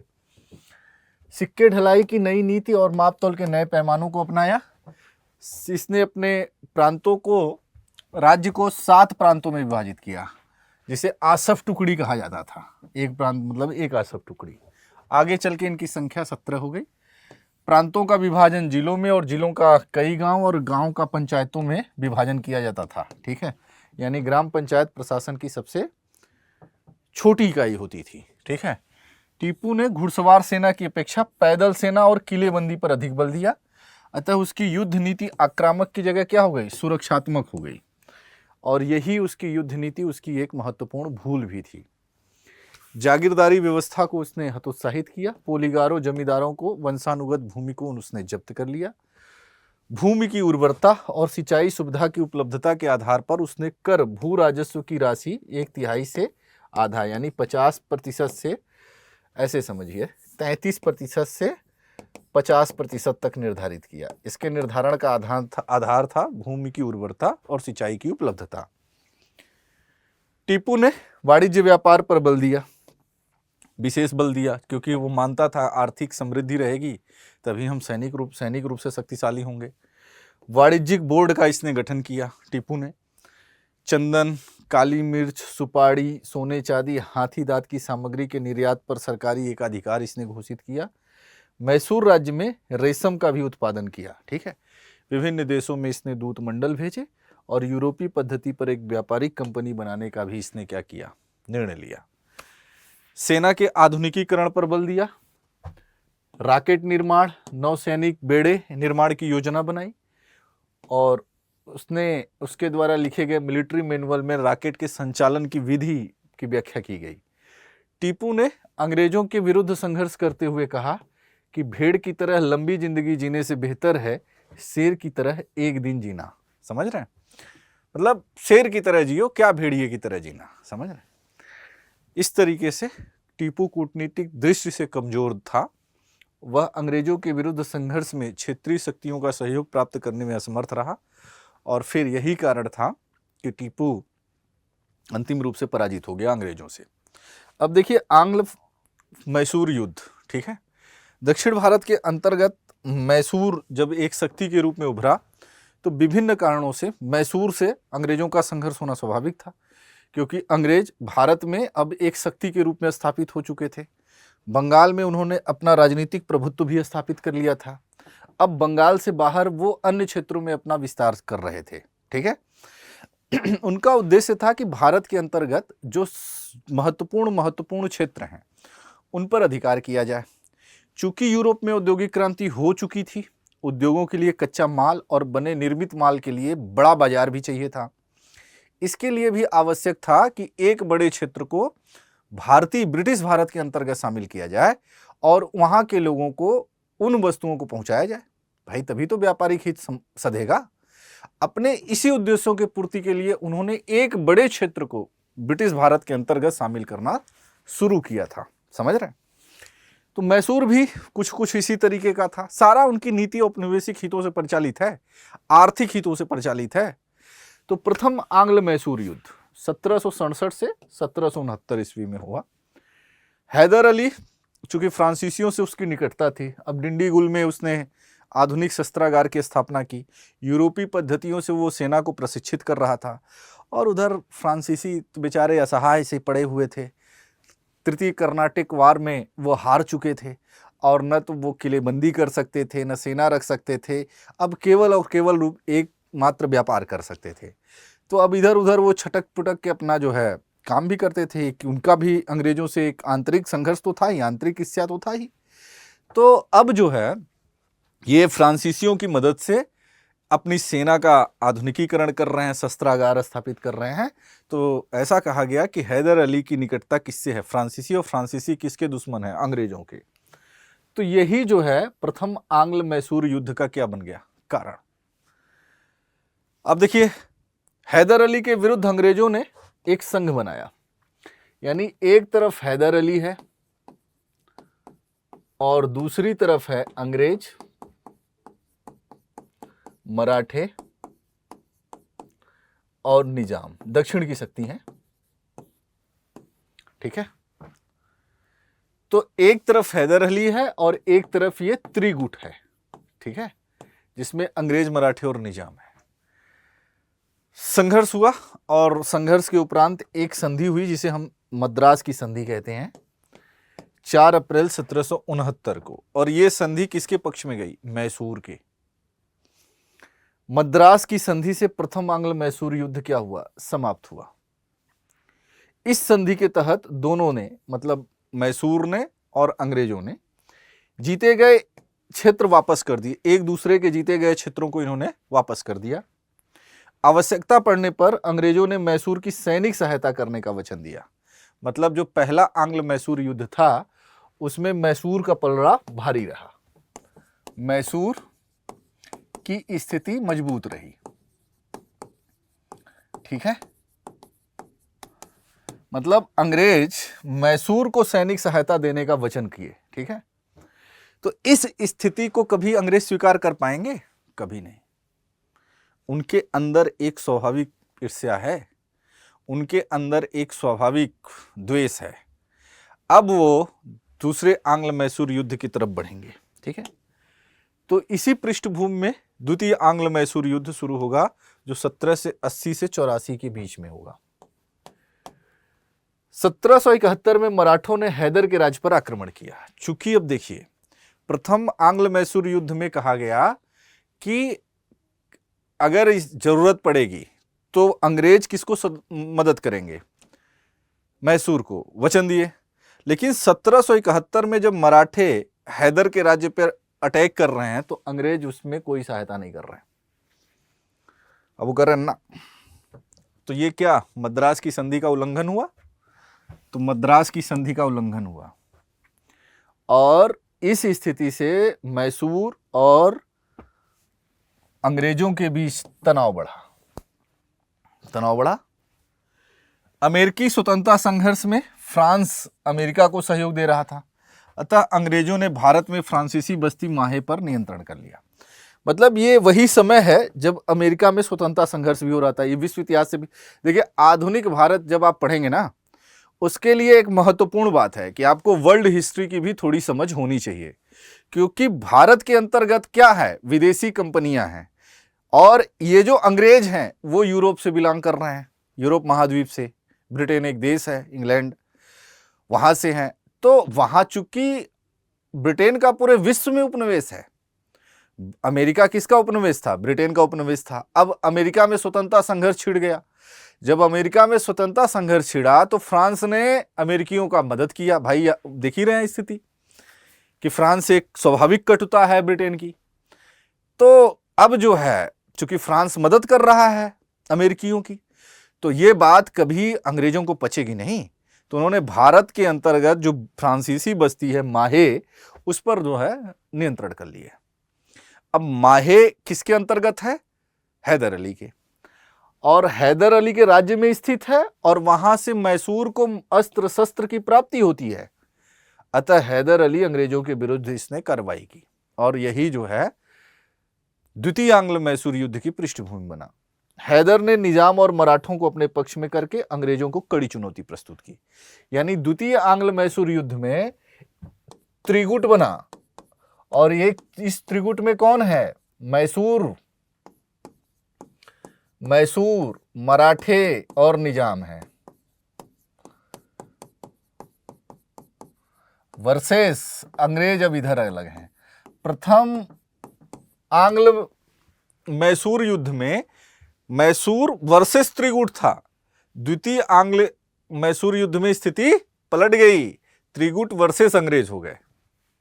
एक तरफ अंग्रेज, एक तरफ मैसूर रहेंगे।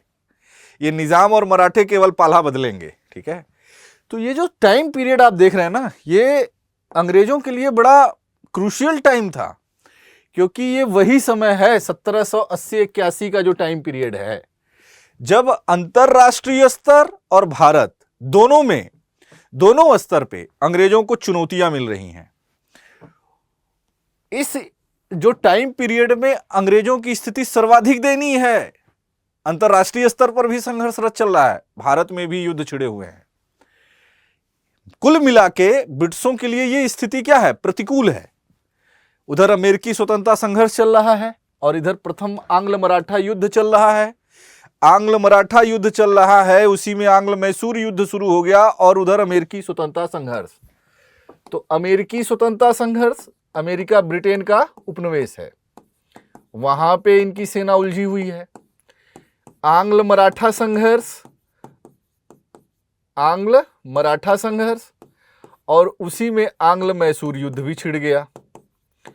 अब ये अंग्रेज तो कॉमन है ना, अंग्रेज तो यहां भी हैं, यहां भी हैं, यहां भी हैं। अब इन्हीं को सभी शक्तियों से लड़ना है। अब आंग्ल मराठा के चलते मराठा किधर आ गए? मैसूर की तरफ आ गए।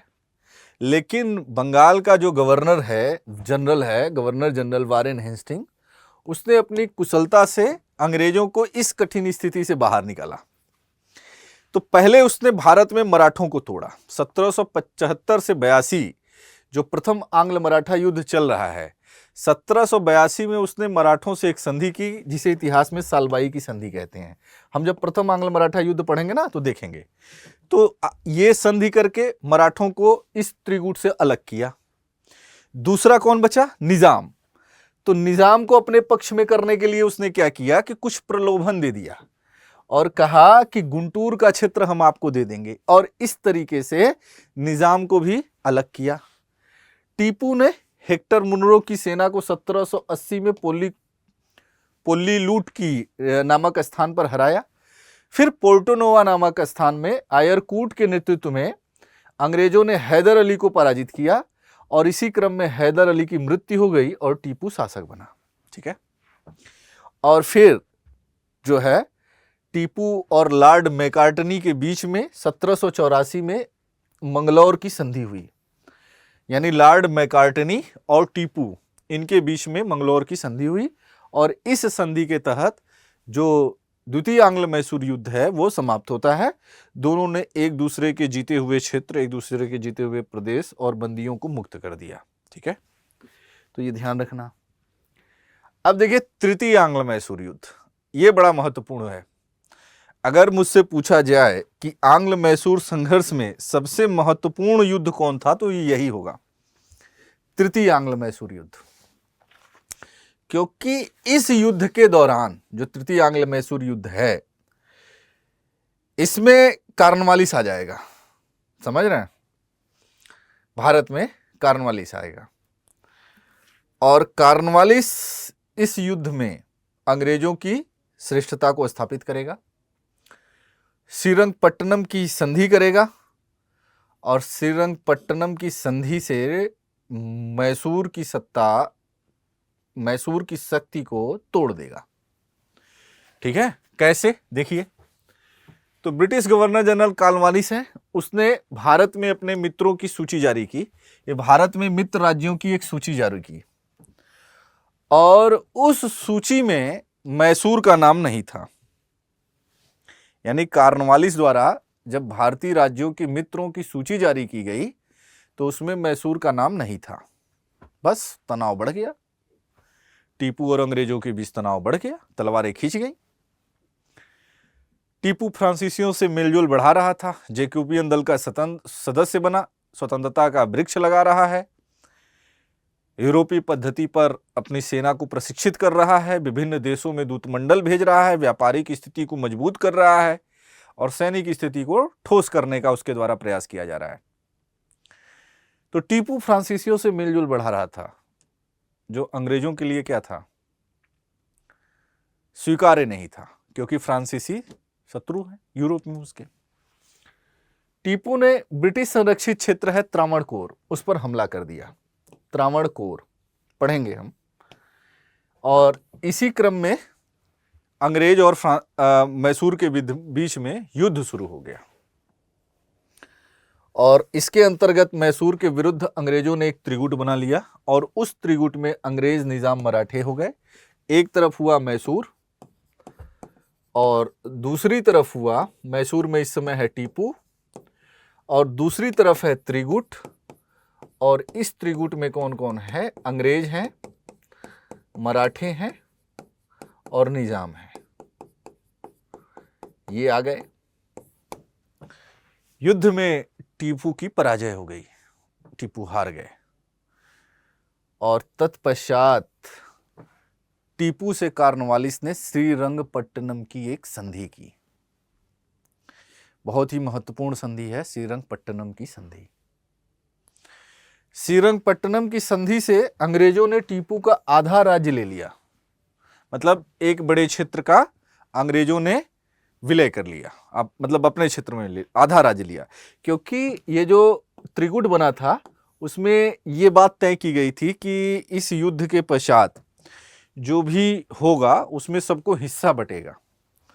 तो उसने आधे क्षेत्र केवल लिया टीपू का, समझ रहे हैं, क्योंकि वो चाहता था, अगर चाहता तो तृतीय आंग्ल मैसूर युद्ध में ही मैसूर की सत्ता को समाप्त कर सकता था, लेकिन ये कॉर्नवालिस की दूरदर्शिता थी कि अगर वो पूरे मैसूर राज्य का विलय करता, ले लेता, तो उसे अपने युद्धकालीन जो मित्र हैं मराठे और निजाम, उनको भी एक बड़ा भूभाग देना पड़ता, है कि नहीं भाई। संधि ही इसी बात पे हुई थी, त्रिगुट का निर्माण ही इसी आधार पर हुआ था। तो उसने केवल आधा राज्य का विलय किया, ठीक है, और उसके आर्थिक व्यापारिक क्षेत्र उसको उसने तोड़ा, जैसे मालाबार, डिंडीगुल में उसका आधुनिक शस्त्रागार है, उस पर नियंत्रण स्थापित किया। संधि के तहत टीपू पर युद्ध क्षतिपूर्ति की रकम आरोपित की गई और उसके 2 पुत्रों को अंग्रेजों ने बंधक बना लिया। इस संधि के तहत मराठों को तुंगभद्रा नदी के उत्तर का भाग दिया, निजाम को कृष्णा नदी और पुन्नार नदी के बीच का भाग दिया, ठीक है। तो इस तरह से एक प्रश्न यहां उठता है कि अगर चाहता कॉर्नवालिस तो वो पूरे मैसूर का विलय कर लेता, लेकिन उसने आधा ही मैसूर क्यों लिया? तो यहां पे उसका जवाब होगा, ये कॉर्नवालिस की दूरदर्शिता थी। अगर कॉर्नवालिस पूरे मैसूर को अपने साम्राज्य में विलय कर लेता, अपने साम्राज्य में लेने का प्रयास करता, तो अपने युद्धकालीन मित्रों को भी उसे अधिक क्षेत्र देना पड़ता, तो युद्धकालीन मित्रों की उस शक्ति भी बढ़ती और कल आगे यही चुनौती प्रस्तुत करते उनको। भाई 1775 से 82 के बीच में प्रथम आंग्ल मराठा युद्ध भी हो चुका है। तो इस स्थिति से बचने के लिए उसने कहा कि हम आधा ही करेंगे। और फिर कॉर्नवालिस ने कहा भी कि हमने अपने मित्रों को शक्तिशाली बनाए बगैर अपने शत्रु को क्या कर दिया है, लंगड़ा कर दिया है, यानी शत्रु की शक्ति को भी तोड़ दिया है और मित्रों को शक्तिशाली भी नहीं होने दिया है। युद्धकालीन जो मित्र हैं मराठे और निजाम, उनको हमने शक्तिशाली भी नहीं होने दिया और अपने शत्रु की शक्ति को भी हमने ध्वस्त कर दिया, तोड़ दिया है, ठीक है। आधा राज्य लेकर, युद्ध क्षतिपूर्ति आरोपित करके उसके 2 पुत्रों को बंधक बना लिया, ठीक है। तो इस तरीके से मैसूर पर यदि कॉर्नवालिस चाहता तो मैसूर पर नियंत्रण कर सकता था। अपने युद्धकालीन मित्रों को जब करता तो अधिक क्षेत्र देना पड़ता, जिससे वो शक्ति संपन्न होते और कल उसके समक्ष चुनौती प्रस्तुत करते। इस स्थिति से बचने के लिए उसने केवल आधे राज्य को ही मिलाया और ये एक कॉर्नवालिस का दूरदर्शी कदम था। अब देखिए चतुर्थ आंग्ल मैसूर युद्ध।